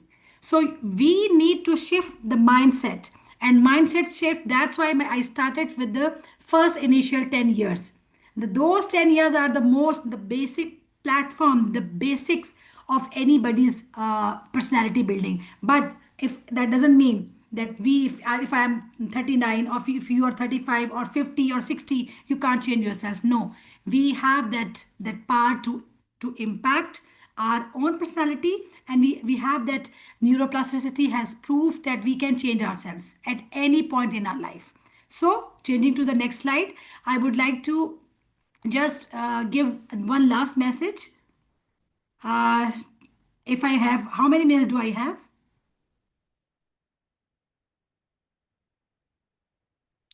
So, okay, I'm sure that I think I Yes, should miss, have. maybe like 1 minute, so we can move to the next speaker. Okay, yeah, that's why I'm asking. So true empowerment means when we support each other. What we can do, we, at least being a females, being women, we can support each other.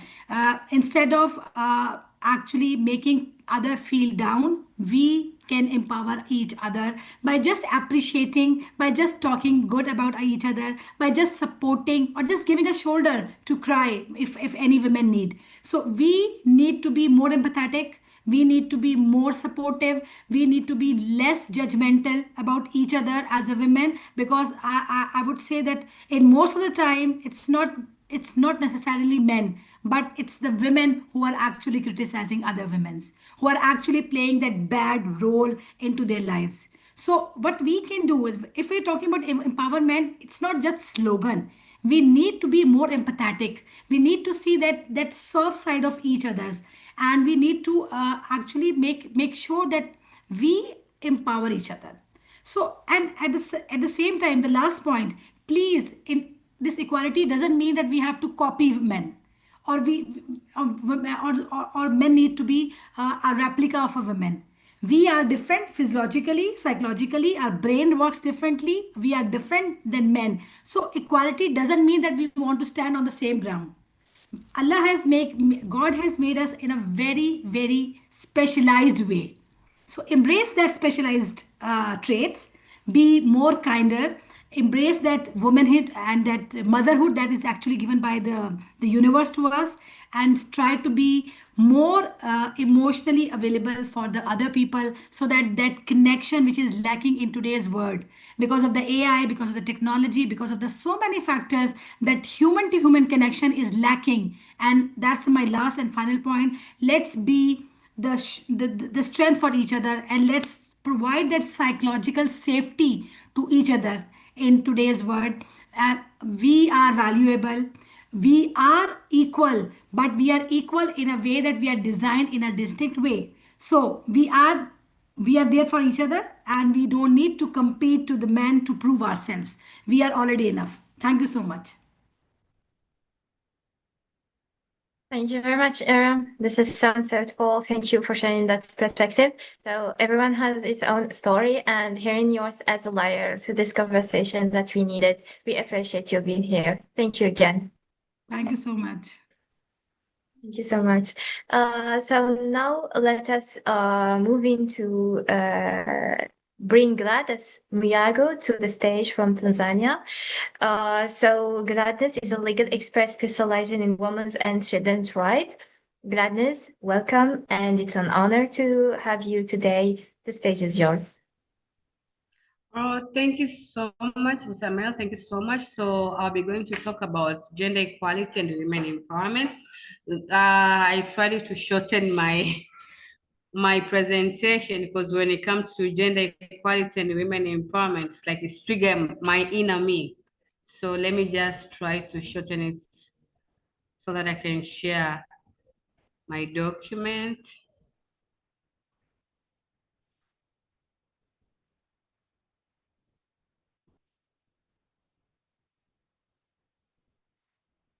Sorry, I'm trying to share my document. Sorry, not this one.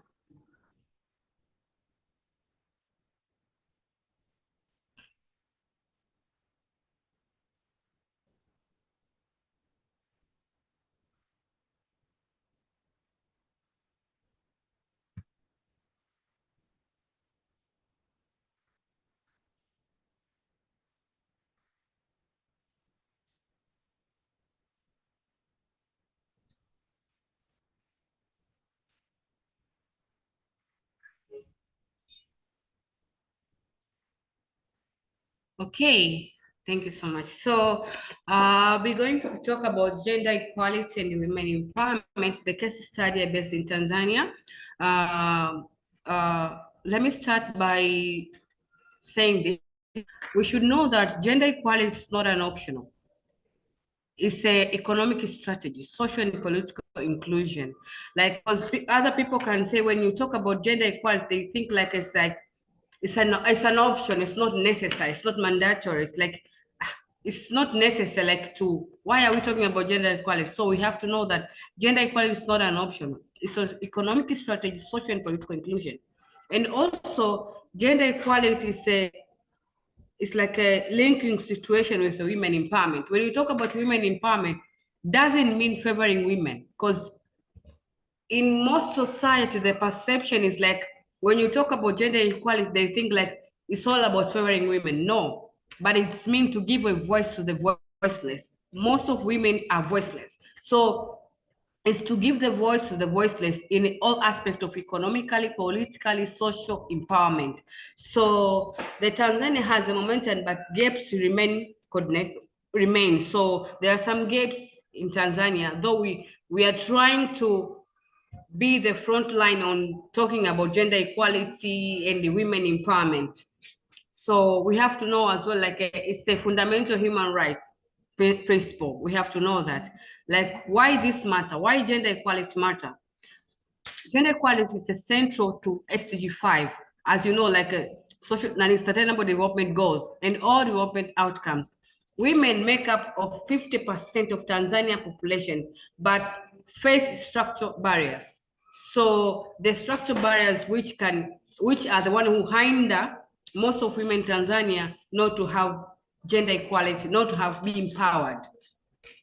Also, closing gender gaps, accelerating GBD growth and poverty reduction. When gender gaps have been like eliminated, women have been empowered. It's directly to improve that the poverty will be reducted, or the poverty will.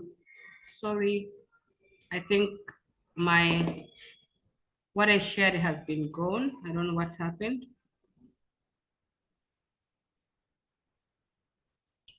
No worries, miss. Just reshare it. It will be okay. Yeah, it's here. Thank you. Yeah, thank you. So yeah, also I'll be quick. So the key legal framework in Tanzania, the Constitution of 1997, is talk about equality, non-discrimination. National Policy of 2023 updated. It's also talking about gender equality for women and children. Also, Land Act is provide the women land ownership rights. Here in Tanzania, especially most of the society, especially in Mara region, Maasai tribes, when it comes to ownership of the land, women are like regarding the less human being to own the land. They are not allowed to own the land. Why are you on the land? Are you a man? Men are the one who are allowed to own the land. So the Land Act is also provide women land ownership to own the land. Also, Employment and Labor Relation Act provide equal rights for women to have same right to work as men. Because most of the company, they have this perception, like when you employ a woman, there's a lot of things, like some women, when it comes to menstruation period, some of them are even got sick because of the menstruation period. So many of the company, they all count that like menstruation period, become sick, pregnancy, will take like maternity leave for 3 months. Like they think that way, but they didn't know that when it comes to Labor and Employment Relations Act, women have the right to have the same right as men when it comes to the opportunity to work.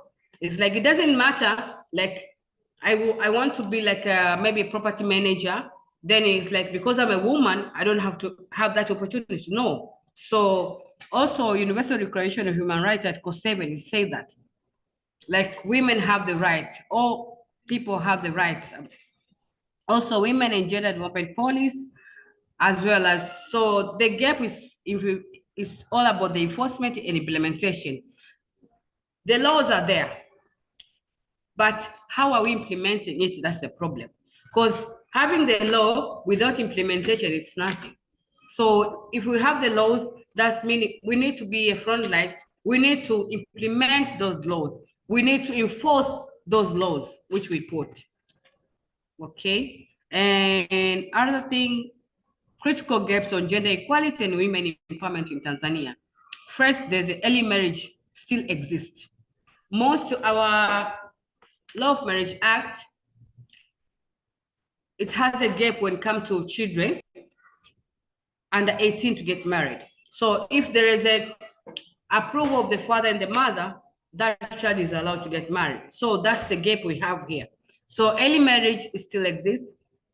Customer law override the statutory law. Most of the customer law, like women don't have a right to own land, don't have a right to own property.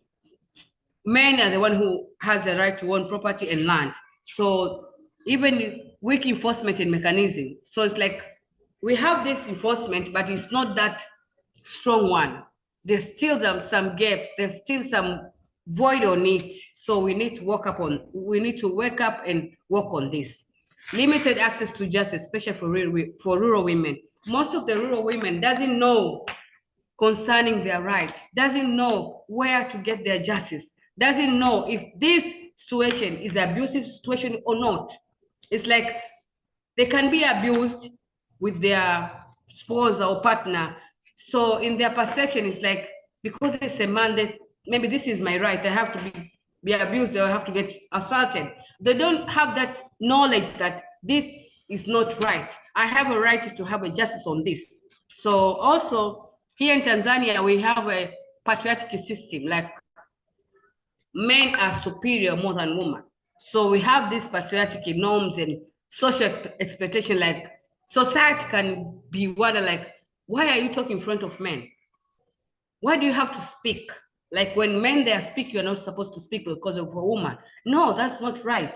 Everyone has a right to be heard, have a right to make the decision. So we have that patriarchal system here in Tanzania. Education dropouts. Most of the girls drop out from school because of an unwanted pregnancy, early marriage. So they can get raped and everything. So, and those people who are the perpetrator who raped them is within their community, it's within the family. So in order not to shame the family, you have to be quiet. So when you get quiet, that's meaning you have to raise that pregnancy, which is unwanted. That's meaning you have to drop out from school, which is unfair for young girls. Also, poor ideological beliefs and perception in the society. Most of the people, they have this perception like women are best to be at home, cooked for their men, raised children, nothing more. That is what they perceive. But that is not okay. That is not right. Because when we empower women, we empower the whole society. When we educate women, we educate the whole society. We have to know that. Yeah. Also, the other slide, what works? What should we do? Like legal reform and enforcement, not policy alone. We have to have a legal reform and enforcement that we need to implement those stuff. It's not a matter of having a policy alone. We need to implement that policy that we have. Economic inclusion programs. We need to include women in economic program, entrepreneurship skills, business skills. We need to include them. We need to Like when we're including them, when they have that entrepreneurship skills, when they have that business skills, they can be independent. They will not longer depend on men. So we need to have this program. Also, girls' education, retention, and strategy. We need to have a campaign like no dropout from school for girls. Like we need to have that campaign. No early marriage for girls. We need to have that campaign as well. Also, community engagement, including men and boys, in all aspects of gender equality and women empowerment. Like we need to have this, like if we need to empower women, if we need gender equality to stand out, we need to involve men and boys. They need to be in that situation. They need to know that women have this right. They need to be empowered. Women, so that whenever we raise our voice concerning gender equality and women empowerment, we could have our ambassador behind men and boys know that this is their rights. Okay, the last one is like call to action. Call to action is we need to move from policy commitment to measurable outcomes. We need to see the outcome. It's not always about the policy commitment, like the laws are there, regulatory are there, but what are the outcomes? What are the tangible results on this? We need to see the results. It's not a matter of speaking that women empowerment, raise our voices, but what are the outcomes? What are the results? We need to see the tangible result on this. Also, invest rural women as a priority segment. We need to go to the grassroots level. It's not all about urban area. We need to go to the grassroots level. The grassroots level are the most suffering people, and we need to know that. So we need to go to the grassroots level on rural women so that we can engage ourselves on how we can educate, on how we can raise awareness to them. Also, alignment stakeholder like a government, NGOs, private sector, we need to involve them. We need to know what their role on this. We need to involve them on how we can stand out and campaign concerning women issues. Okay, and this one is the track impact with the gender distributed data and everything. Thank you so much. Thank you very much, Gladys, for highlighting such an important points. Exactly, like you said, we need to include boys in the empowerment movements.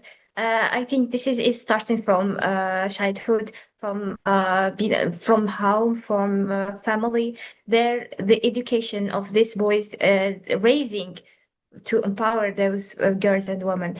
So actually what you described in Tanzania does not stay in Tanzania. Believe me, this is painful. Those patterns, the legal gaps, the enforcement failure, the distance between what the law says and what women actually experience, those echo across the continent and around the world. This is not just only in Tanzania, but actually in many, many other countries in the world. Knowing those patterns is the first step to change them. Thank you very much for your expertise and your courage. Thank you very much, Gladness, to be here and sharing your powerful voice. Thank you so much. Thank you. Thank you. So now let us go into human rights protection. And this what brings us Thumizen Luka to the stage from Botswana. Thumizen is a social science graduate in psychology and sociology and human resources officer. Thumizen, are you here? Welcome, and it's an honor to have you here. The stage is yours.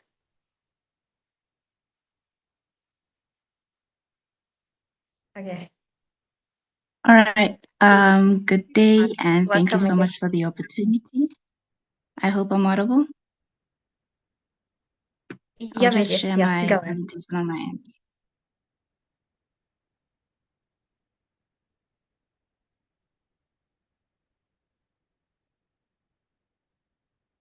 All right. I'm speaking about human rights protection, human rights for all. I'm going to take you first to the basics. What are human rights? Human rights are basic rights and freedoms belonging to every single person. They are universal, inalienable, and indivisible. Examples of these are the right to life, freedom of speech, right to education, as well as the right to dignity, as well as many other human rights that we know. These are not privileges. They are entitlements simply by virtue of being a human being. Why is human rights protection important, or why does it matter? Human rights protection promotes dignity and equality. It prevents abuse and discrimination. It also supports peace and stability of a country and drives development of that country. Types of human rights that we may come across. We have the civil and political right, that is your right to vote. We have economic, social, and cultural rights, that is your access to healthcare and systems. We have the environmental rights, which is an emerging focus, which is the right to a clean environment, a clean home, a clean street.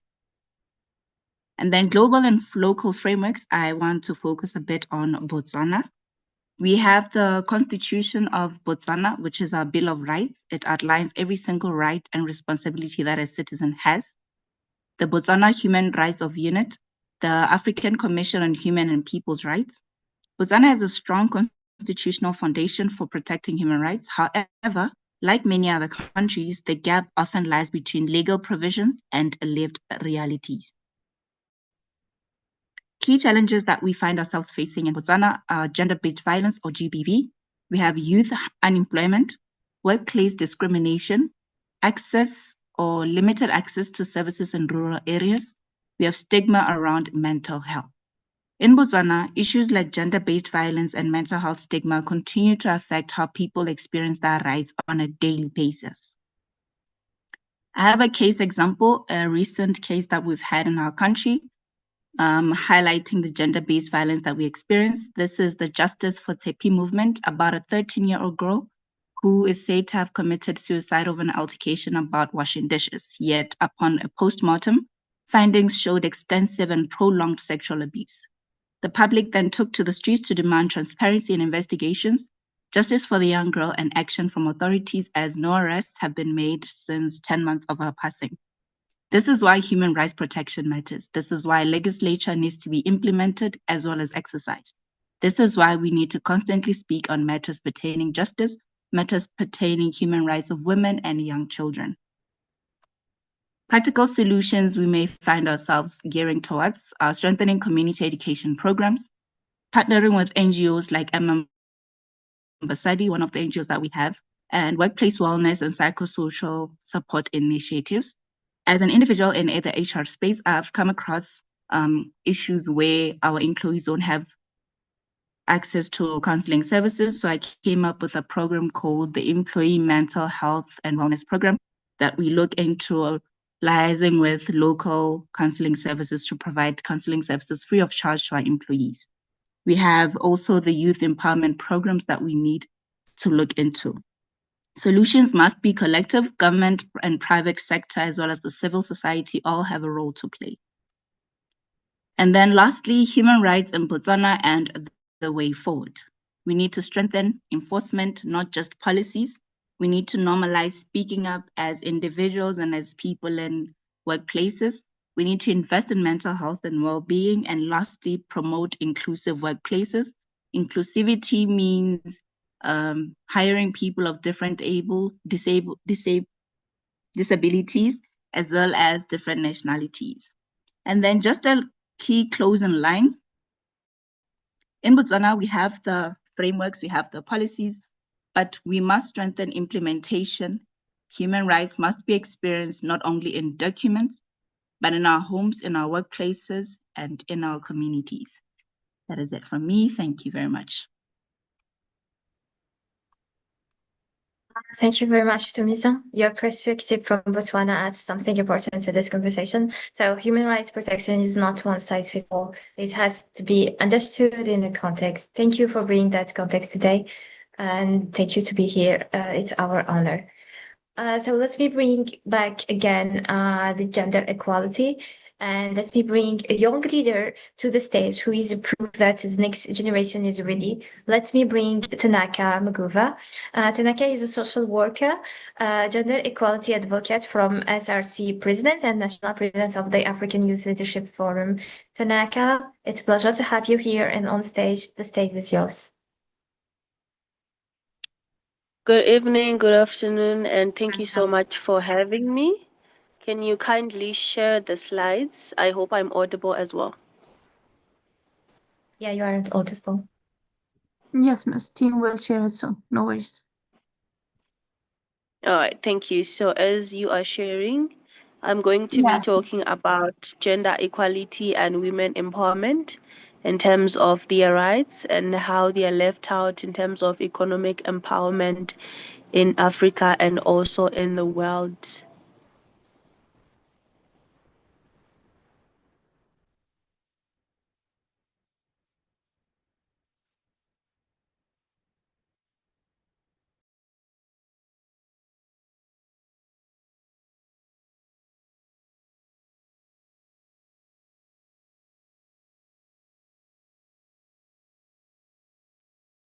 Yes, Miss. Please carry on.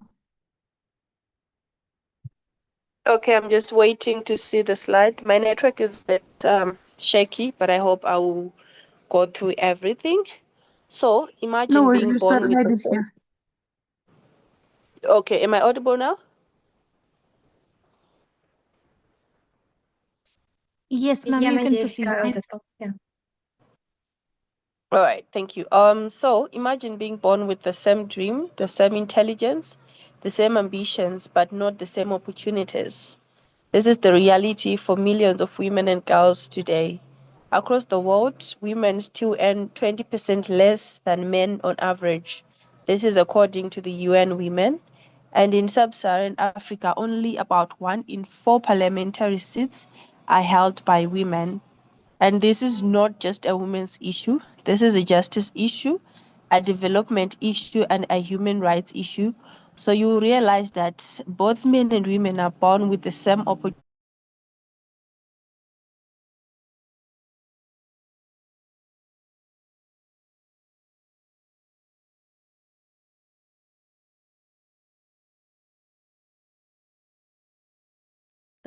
Is it still going? And I can't Tanaka? hear. Okay, I'm back. I'm Tanaka? back. Yeah. Yeah. Okay. Yes. You can move on to the next slide so that the network doesn't jump on me again. All right, so despite progress that has been made with regards to gender equality, you see that inequality is still rooted through the laws that still limit women ownership of property and access to finance in many countries. And women spend 3 times more times in unpaid care work than men. Gender-based violence remain widespread, within 1 in 3 women globally experiencing it in their lifetime. And let us bring this close to home. In many African communities, a woman can run a business but cannot legally own the land it stands on. That contradiction limits growth, independence, and dignity. So you realize that in many African countries, not many women are allowed to own land or to own their own properties. So I'll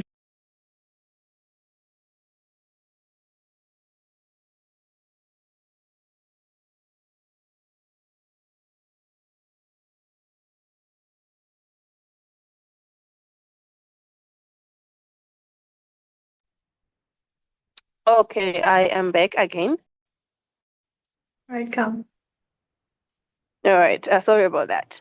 So, a young woman in rural problem. Zimbabwe starts a small poultry business. She grows it successfully, demands increase.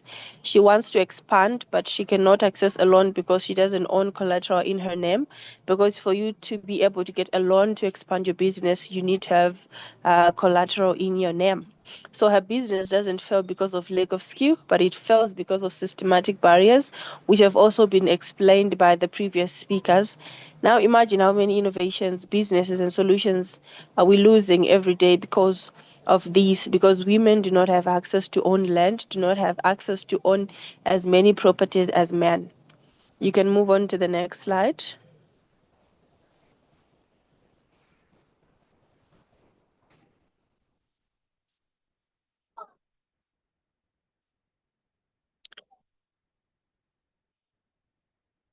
Hello, can you move on to the next slide?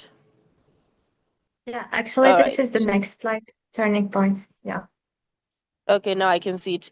So we are not starting from zero. Global frameworks like the United Nations and the Universal Declaration on Human Rights already affirms equality, especially Article 7, which guarantees equal protection under the law. The problem is not absence of the commitments. The problem is implementation. So we realize that in many countries, we have very beautiful policies, very beautiful laws that are supposed to be protecting women and promoting gender equality, but there is lack of implementation. There is ignorance by our leaders. There is also an issue of systematic barriers, which hinders progress when it comes to making sure that gender equality is being achieved. We can move on to the next slide.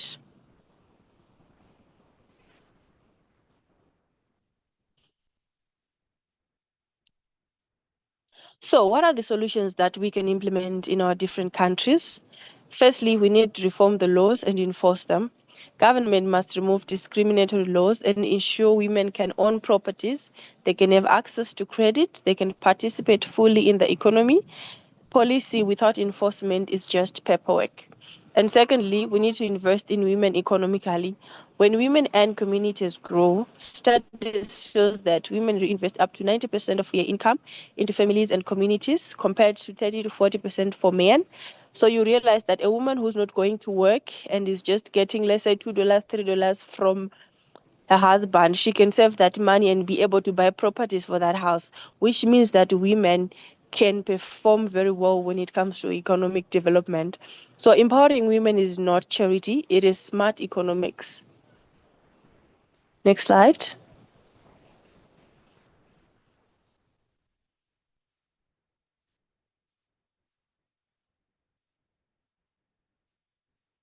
All right. In closing, I had other two more points. Maybe you can then. Okay, thank you so much. Increase women representation. So you realize that we need to increase women representation in decision-making positions, either in parliament and in other government institutions, so that decisions that affect women are also put on the table where decisions are being made, and policies are more inclusive when women are involved in shaping them.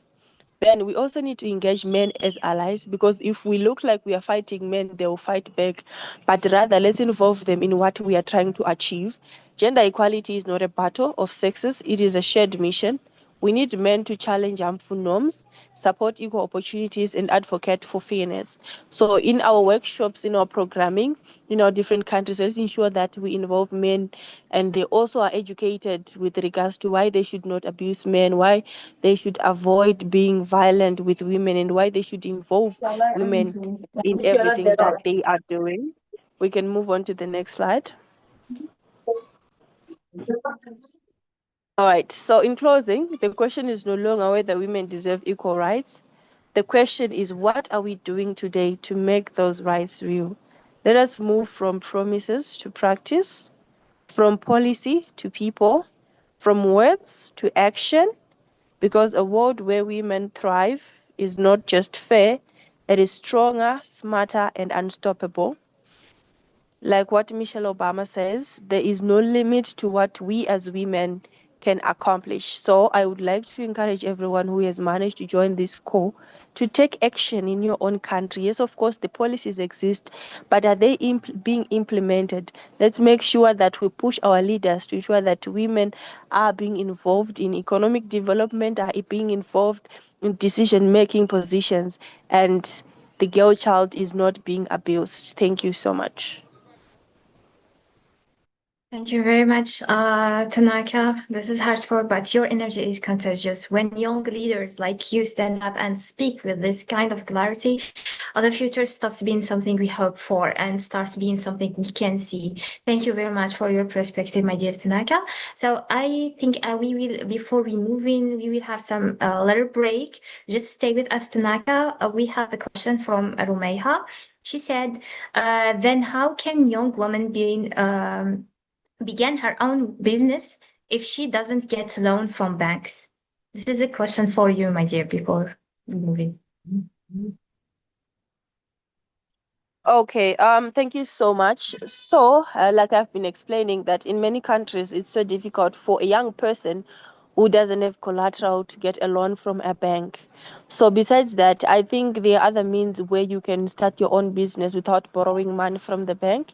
That is engaging your family members if they're able to help, engaging your friends if they're able to help, and also saving your own money that you get from doing other things to an extent that you start your business. And it doesn't need that you need to start very big. You start small and you save until you have saved enough to grow your business. I think those other means can also work.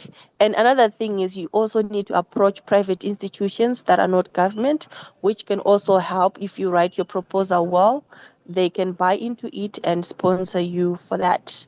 I hope that answers the question. Oh, thank you very much, Tanaka. It was our pleasure to have you with us today.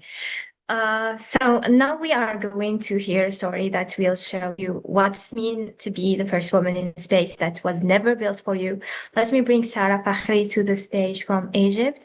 Sarah is a geoscientist with over 10 years in oil and gas exploration. One of the first women even to work as a well site geologist on the Ridge site in Egypt, and a Tech Woman Fellow. So, Sarah, it's a pleasure to have you here today with us. And welcome. Marhaba. The stage is yours. Thank you, my dear. It's a pleasure to be with you today. Thank you for inviting me for this fruitful discussion. I work as a geologist here in Egypt, and I'm going to share with you what is the solution to bring more geologists into the industry, and that is by support. So, hello everyone. Let me start with a very simple question. What does empowerment really look like? Is it a title, a degree, or a seat at the table? Or is it standing in a place where you never expected to be and choosing to stay? So, as I told you before, I work as a well site geologist on oil rigs here in Egypt, which means that I spend long weeks in remote deserts, surrounded almost entirely by men, working long hours in high pressure environments. And for many people where I come from here in Egypt, that alone raises one single question. Should a woman even be there? There is even an Arabic movie, and a famous Arabic movie that we have back in the 16th. This movie was talking about two women geologists who had to disguise as men in order to go and work in the desert. Why? Because they fear the society. So I didn't just face challenges at work. I faced resistance from the society, from the expectations, and even in my personal life. At one point, I lost a relationship because my ambition and visibility were seen as too much. But here is what I realized. The problem was never that I was too much. The problem was that the world wasn't used to seeing women like me. So we often talk about empowering women as it's all about giving them something. So empowerment, you're giving women something. But most of the women I know, they don't need permission. They just need support. And in a male-dominated field like oil and gas, women need the support of men. Men really can shape the success of women. So the oil and gas industry is currently facing challenges requiring collaborative solutions from both men and women. So diverse teams can bring creative solutions that our sectors currently needs. Women can deliver fresh ideas and perspectives that can elevate the entire team when they feel supported. So when men choose to support women, when they choose to include them and advocate for them, they don't just help women to succeed. They strengthen the entire team and ultimately the entire industry. So today, I make it a priority for me to mentor young geologists and ensure that women are part of every team I mentor, every team I support, because representation is not symbolic, it's strategic. So when women are seen, they become possible. And when they become possible, they become unstoppable. So if there is one thing that I want to leave with you today, is this. Empowerment is not just a slogan. That's a series of uncomfortable, brave decisions made every single day. And whether you're a woman trying to claim your space or someone in a position that is opening doors for others, you have a role to play. Because a more equal world doesn't happen by chance, it happens by choice. Thank you so much. Thank you so much, Sarah, for sharing your story, because really is really inspiring one. So when you are the first woman on the read site, you are not just building a career, you are building a door that did not exist before you walk through it. And now you empower every woman who comes after you to walk through that door because of what you did. This is really inspiring, and we really your courage in that industry is really extraordinary. Thank you for showing us what breaking barriers actually look like. Thank you so much, Sarah, to being here. Thank you so much. Thank you. Thank you. So now we back to human rights protection, and now we bring for you a voice from Lebanon, someone who knows firsthand what it means when rights disappear. It's time of crisis. Let me bring Julaner Buhadir to the stage. Julaner is a certified legal consultant and legal coordinator, currently pursues her master's in private law. Julaner, welcome, and it's our pleasure to have you today. The stage is yours. Thank you so much. Distinguished guests, colleagues, and fellow advocates, good afternoon. I'm joining you today not only as a legal professional, but as a witness to a reality we can no longer ignore. A reality where the distance between rights as written and rights as lived is growing wider every day.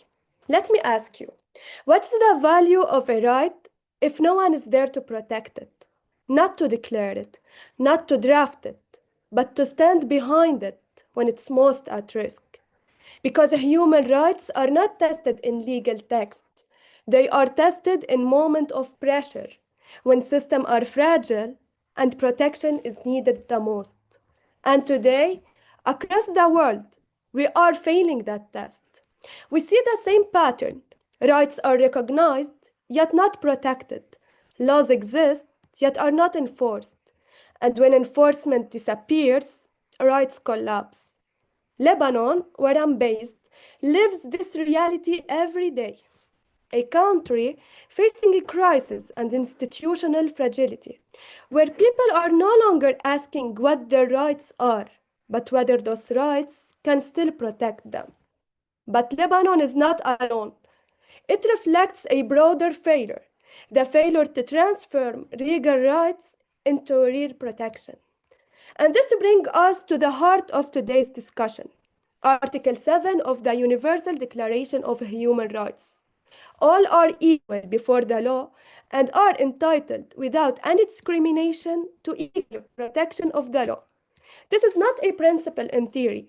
This is the foundation of justice. Equal protection, not selective, not conditional. And yet, this is where the system is failing. Because today, protection is unequal. It depends on where you are, on whether institutions are strong or collapsing, on whether justice system still function. And when protection becomes selective, equality before the laws disappears. This is not only a legal failure, it's a human one. Because equality before the law is not about what's written, it's about what's delivered. A law that protects some and fails others is no longer justice. So let us be clear. We're not facing a lack of legal frameworks.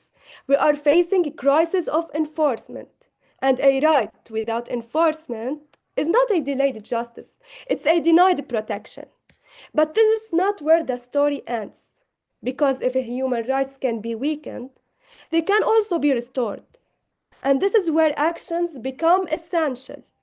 If we are serious about equal protection, we must strengthen enforcement so rights are protected even in crisis. We must ensure access to justice so no one is left without remedy.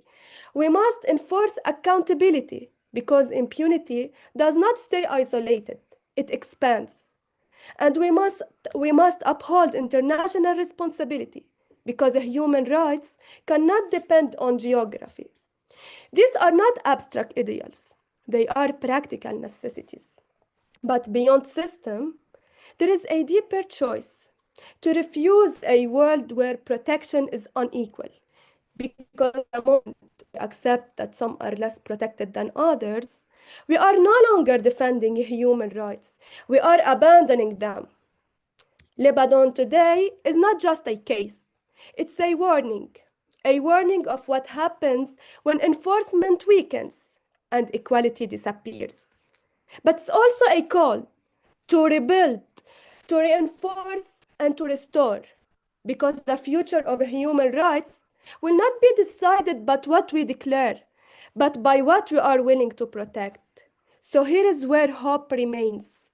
As long as we demand accountability, strengthen system, and insist on equal protection, the law can still serve its purpose, not as words on paper, but as a shield for every human being. Because in the end, the strength of any legal system is not measured by the rights it proclaims, but by the protection it delivers equally. And this is not only a legal obligation, it's our shared responsibility. Thank you. Thank you very much, Julan. Thank you for your courage and your message, your legal mind and your heart. We are honored to have you in our panel today. We hope things going much better. Thank you, Julan. So let's back again to gender equality, and now we will bring youth voice in the United States. Let me bring Dorine Gibson to the stage. Dorine is a climate advocate and youth speaker focused on empowering young people through the SDGs and gender equality. Dorine, welcome. It's our pleasure to have you, and the stage is yours. Thank you. Thank you so much. Good morning, good afternoon, good evening, everyone. And today I will be proceeding with gender equality and women empowerment, as other speakers already talk about this. And we'll go through why equality and women empowerment and why this issue are more important than ever in the world we are living in today. And we're saying that we know that around the world we are facing many challenges, and this is conflict, economic instability, climate change, displacement, and social inequality. And while these issues affect everyone, they do not affect everyone equally. And we see that women and girls are more often impacted the most, especially in vulnerable and low-income communities. And in terms of crisis, whether it's war, natural disaster, or economic hardship, women often face increased responsibilities and risky, and they are more likely to be responsible for caring for families, securing food and water, and also maintaining household. And even when resources are limited in many situations, girls are more likely to drop out of school, for example, and women are more likely to lose access to jobs or healthcare. And this is why gender equality and women empowerment are not optional, they are essential. Why? Because equality is a human issue, and it's about ensuring that every person is treated with dignity, fairness, and respect. And equal rights and opportunity means that no one is left behind because of their gender, background, or circumstances. And also, equality is not about sameness. I mean, fairness, it means recognizing that people start from different positions and they may need different level of support to reach opportunities. But true equality removes barriers to everyone that has a real chance to succeed. And at the heart of all this dignity every human being deserves respect and value, regardless of where they come from or what challenges they face.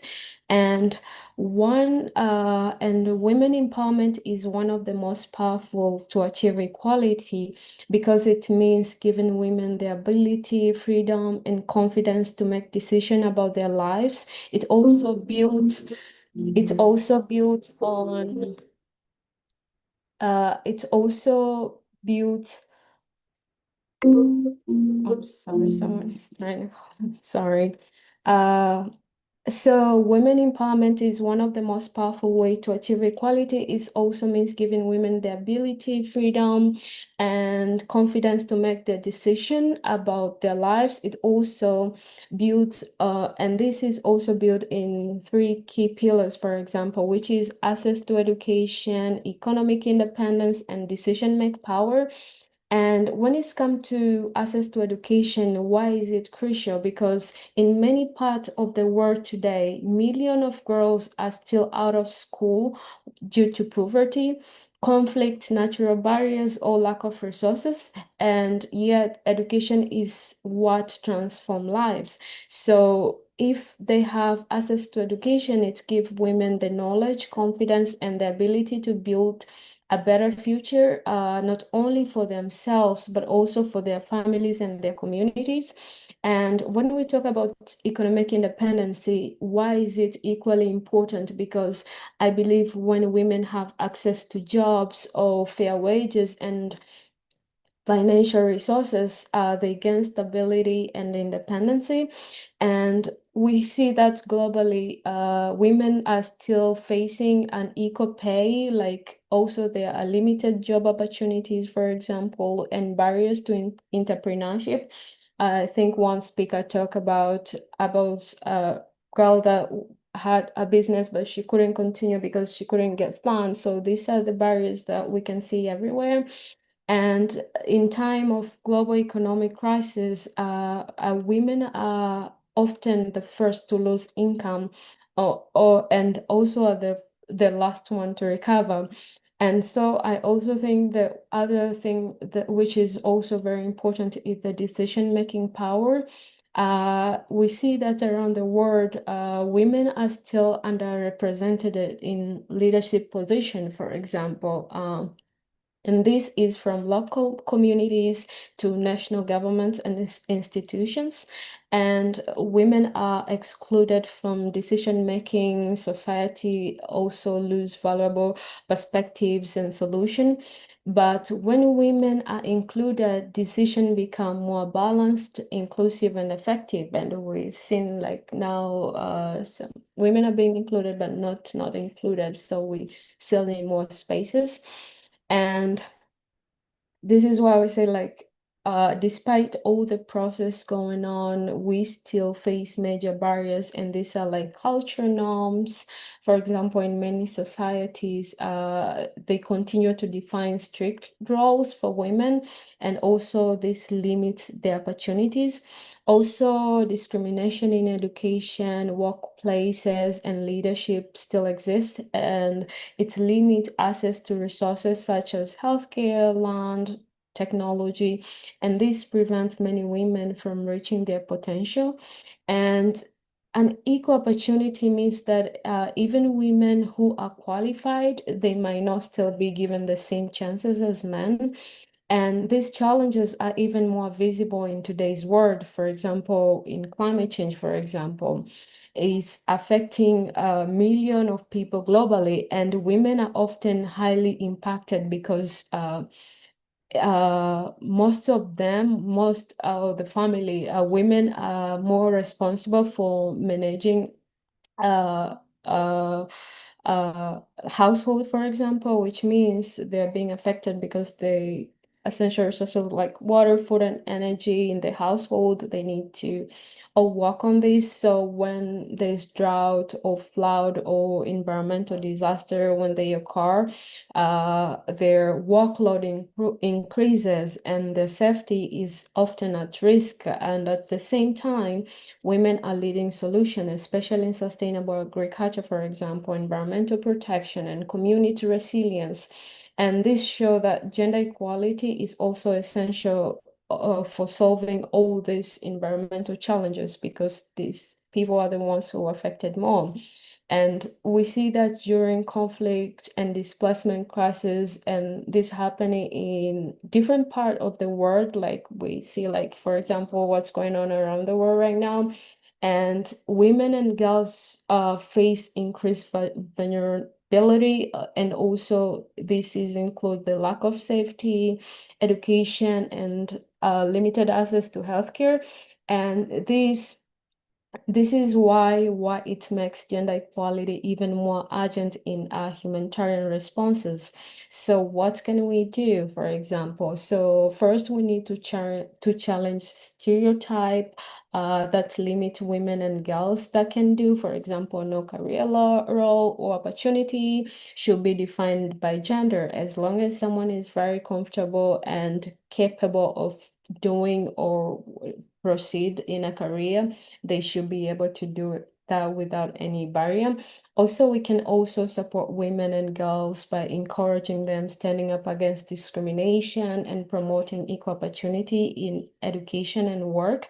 Also, we can use our voices like how we do right now, for example, speaking up against inequality, raising awareness, and supporting positive change, all contribute to processes.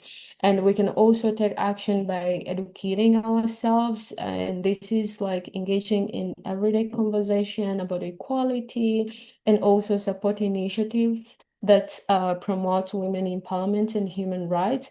And also we must ask ourselves, what will we change? Will we challenge unfair ideas, for example? Will we treat people more equally? Or will we actively support fairness in our daily lives? And by including this, I think gender equality and women empowerment are not just social issues, they are global priorities. And in a world facing so many challenges, we cannot afford to leave half of humanity behind. And I believe that when women are educated, empowered, and included in decision making, society becomes stronger, more stable, and more resilient. So empower women, empower the world, because when women rise, humanity rises with them. Thank you so much.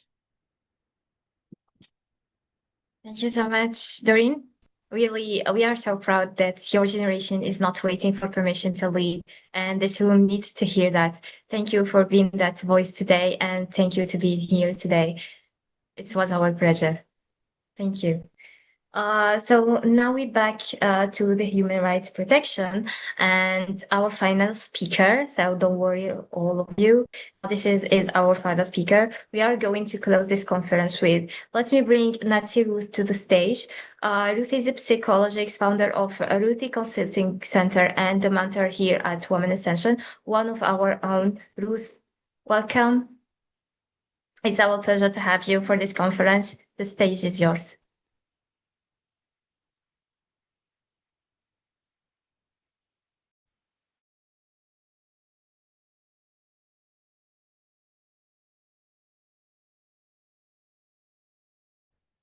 Okay, Ruth, are you here? Do you hear me?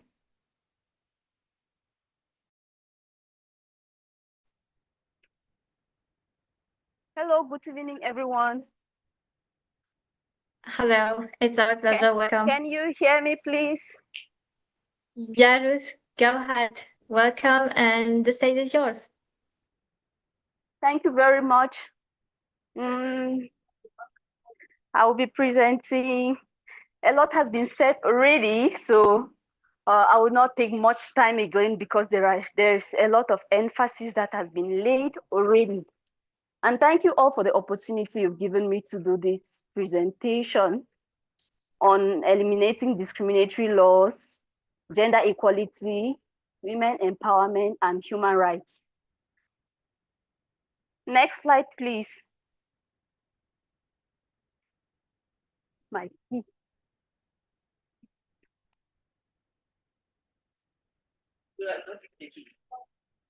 Okay, when we say discriminatory laws, we are looking at the limits of participation and equality, and also how to promote gender equality, which is ensuring fairness and inclusion of women in everything that is being done in the society. So when we look at our society today, we discover that a lot of women are going through challenges. They are not being involved in activities in the society because of their gender, because of their status, and all of that. So when we talk about discriminatory laws, those are the laws that have been set in place or put in place by the government that limit women from performing fully how they are supposed to perform. Next slide, please.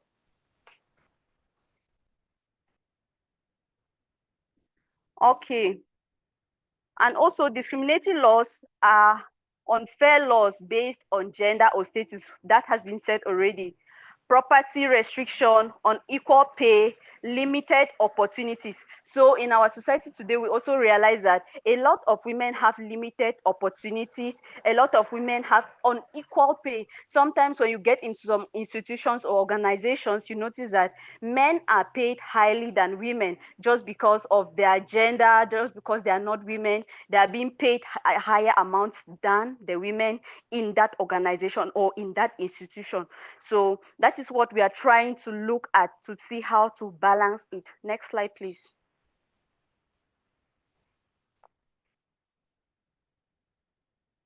Okay. Equal rights and opportunities for all. So gender equality refers to equal rights and opportunities for all, irrespective of the fact that you are a man or a woman. You're supposed to have equal rights for everybody, equal rights to do everything, equal right to participate. Then when we talk about empowerment, it includes education, economic, independence, decision making. There are some communities that you find yourself and they say women are not supposed to go to school, or women are not supposed to be educated to a certain level because they feel, the men in that society feel that for a woman to be educated to a certain level, it brings down their pride or it brings down their ego. So they limit women from being educated to the level where they are supposed to be educated. We also talk about decision making. In most organizations or in most societies, we see that the decision making is mostly done by men, not women. The men take charge of decision making, they take lead of everything. But women are supposed to be given the opportunity to get involved in decision making because they also have good ideas that they can put in place and make the community or the society to become better. Please, can you go to the next slide? Now we talk about human rights protection, and we all know that human rights are basic freedoms that belong to everyone. When they talk about everyone, it means everyone, not excluding anybody, be it a child, be it a woman, be it a man. So those are freedoms that belongs to every person. And so the Universal Declaration of Human Rights emphasizes equality and dignity for all. When we look at Article 7, it states that everyone is equal before the law. So if there is a law that is put in place, it should not be favorable to men more than the women. All the laws are supposed to be in favor of everybody. If somebody does something wrong, the punishment should not be different, or the charges should not be different because someone is a woman or a man. So everybody is equal before the law.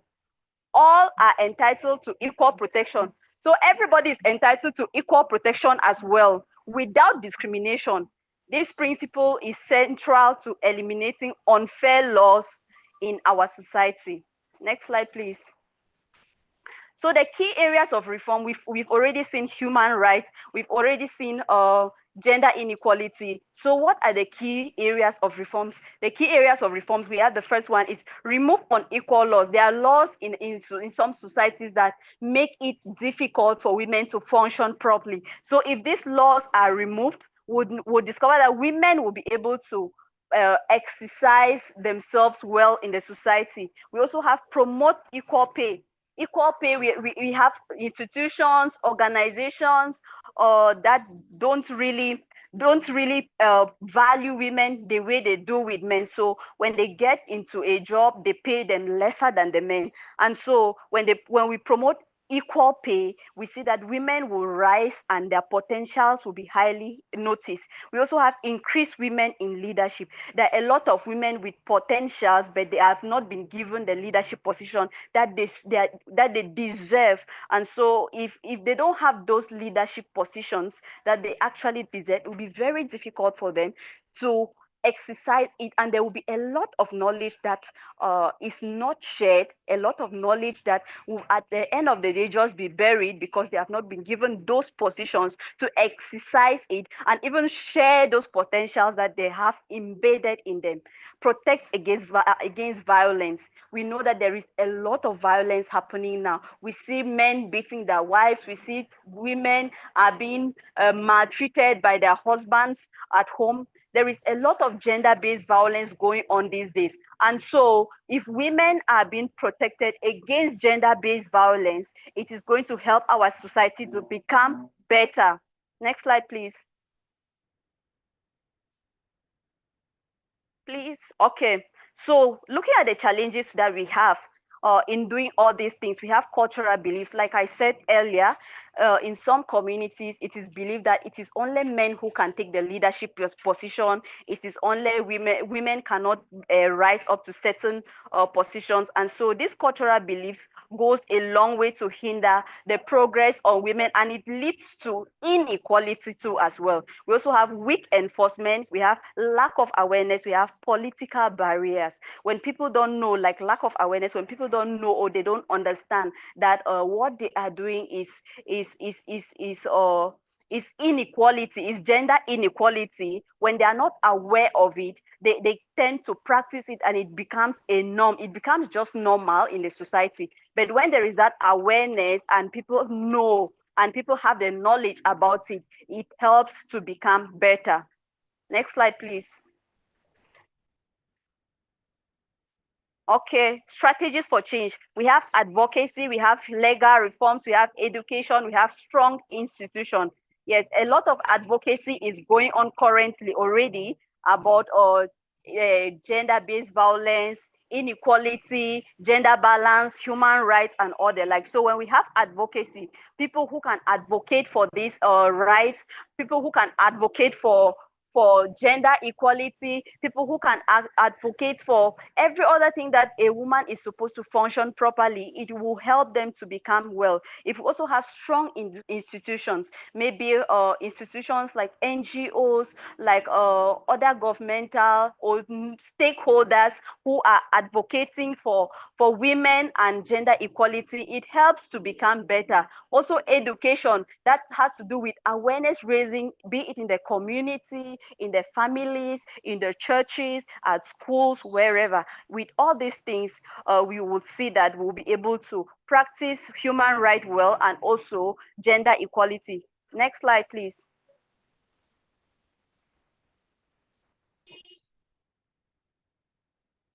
Okay, conclusively, equality is a right, not a privilege. Reform leads to inclusive growth, and everyone has the role to play. So you as an individual, you have your role to play. I as an individual, I have my role to play. Thank you very much, and thank you for your time too. Thank you so much, Ruth. You just remind us of something crucial. Rights are not only legal, they are psychological. When someone is told their whole life then they do not deserve rights, they stop asking for them. That's the deepest damage, and that is what you are healing. Thank you, Ruth. Your work in consulting and mentorship with Women Ascension is matter more than you know. Thank you for staying until now, all of you. Thank you, Ruth, to be here. And also, I want to thank you all. Thank you, my dear. And I want to thank you all, our dear audience, and also our speakers to stay in until now. And this is the end of this conference. But before we close, I think we can take one or two questions, but briefly. So it was really incredible speakers, and now we want to hear from you, audience. We have been watching the chat all the day. And your thoughts, your question, your reflection has been powerful. And let me take a few. So don't worry at all if we cannot answer all your questions, but we already save it in our group and we already have it. And then we will transfer it to the speakers. They will actually answer it later. So just I pick a question from the beginning. There was a question: if we aim to see real progress in the next 5 years, what's one practical and scalable intervention that can be implemented at the community level to create measurable impact in gender equality and women's empowerment? So this question is for you, our dear speakers. If someone wants to answer, so please go ahead.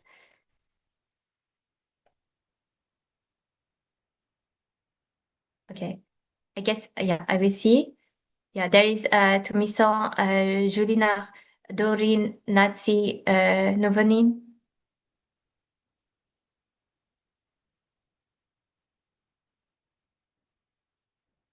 Could you please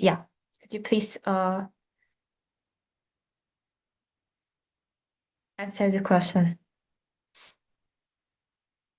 So I will repeat the question. I don't have it like I have just a picture, Mahin, yeah, in the group. So the question is, if we aim to see real progress in the next 5 years, what is one practical and scalable intervention that can be implemented at the community level to create measurable impact in gender equality and women's empowerment? So this was the question. All right. Yeah. Can I start with something a little bit? As please go ahead. Because there's a lot of gap. All right. So, dear Amel, thank you for sharing this question. And I'm going to talk as per my experience, as per solution, what we have been working throughout the community development work. So one of the thing is, on the individual level, you have to understand the differences as a person, understand the differences by the choices. In this way, you will understand different mindset of different culture across the borders. Then it starts within your community, then you work across the borders. So when we don't understand ourselves, the micro unit we are in, and how we're dealing with the external environment, I think we will be in completely chaos. Most of the things which stays unsolved because we do not solve the voices inside us, we do not write it down, we don't know what we want, but we are angry. So you need to find out all of the reasons why you're angry. Do you feel incapable, or you are being completely, pressurized with, injustice? You need to understand that. When you know exactly where is the problem, then start working on it. So we don't know exactly what we want because we have so much, emotions inside us, and we don't know where to let it out, and we become very loud with no directions in it. So what's the beauty right now is this: while we are advocating, while we are listening to all the voices, if you go to the chat box and you start the conversation from the beginning till the end, when speakers are sharing their thoughts, you see all of the experiences everybody was sharing. And these were not words, these were their experiences. They just opened the door for us to understand how we can strategize, how we can think. So these are the many things, take it, reflect, write down who are the right doors, knock on that doors. Not every door is the right door. And then, know exactly how you will find way for the solutions. So it's a long journey, but it starts with you. The table that you eat in, that's your family, and then the community you're in. So it's one step at a time. It's not something you come and you talk and you disappear. It's a long journey. Yes, Amel, over to you. Yeah, Thank you very much, Mahin. This was very insightful. Thank you for answering this question and giving the roadmap. So the last question is for Rumeyha. I guess is the same that is repeated for everyone. How can we fight against injustice and discrimination we women face in our own houses, where our mothers, for example, tell us to stay quiet and be read? How to overcome this when you stand nowhere and are financially dependent on your family and have not even the support of your friends. Yeah. Okay. While I speak, please, I would request our speakers to please join in too. I think you have to understand this, the hardest battle is to fight with your own. And you have to understand that the question you're asking is so sensitive and so difficult to face because you are from the day you are born, you are being disciplined and you have been schooled by them. And then when you grow up, you realize that there has been injustice and you feel the difference and you cannot even speak about it. And when you get all the courage when you speak about it, you've been shut down. So it's very difficult.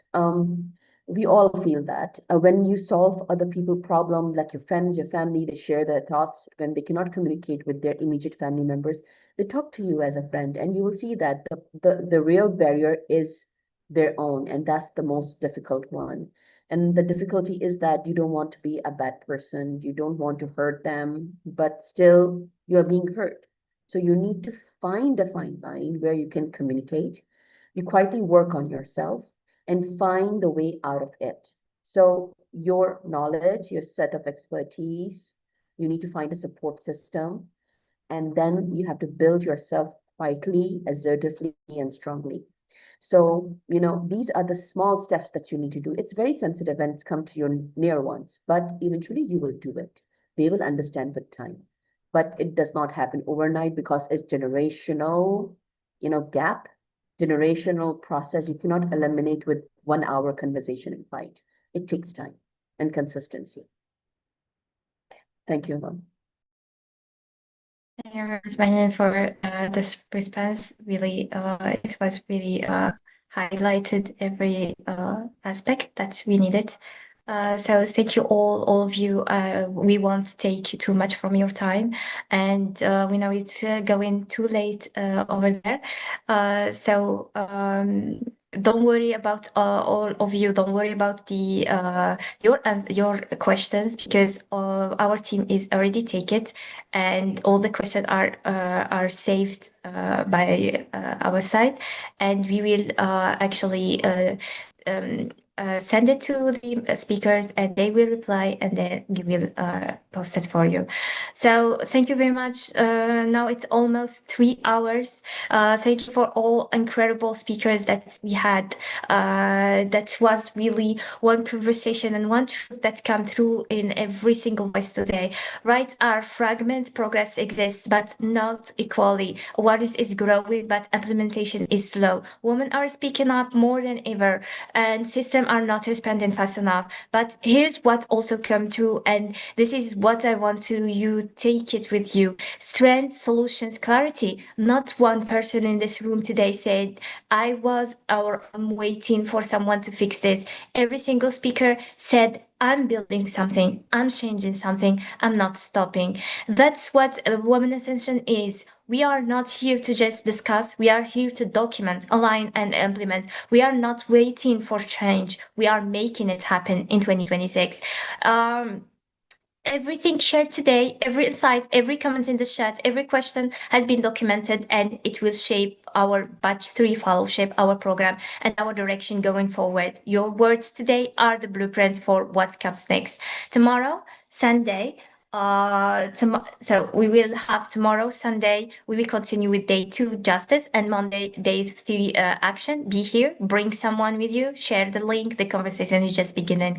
Thank you for every speaker who gave their time and their truth today. Thank you to Dr. Mahin Amjad for the vision that makes all this possible. Thank you, Tamina and Kanvi, for running and just in the chat. Our department's hand, our team, the people who build this room, all the audience, thank you for passion and taking this 3 hours with us, to showing up, for engaging, and for caring enough to be here. This has been the Women Ascension International Women's Day Conference 5, day 1, right? Now go use what you hear today, start a conversation, challenge the system, support someone who needs, and come back tomorrow. Thank you all for being here. Thank you for, this is all for today. See you all tomorrow for day 2. Take care. Goodbye.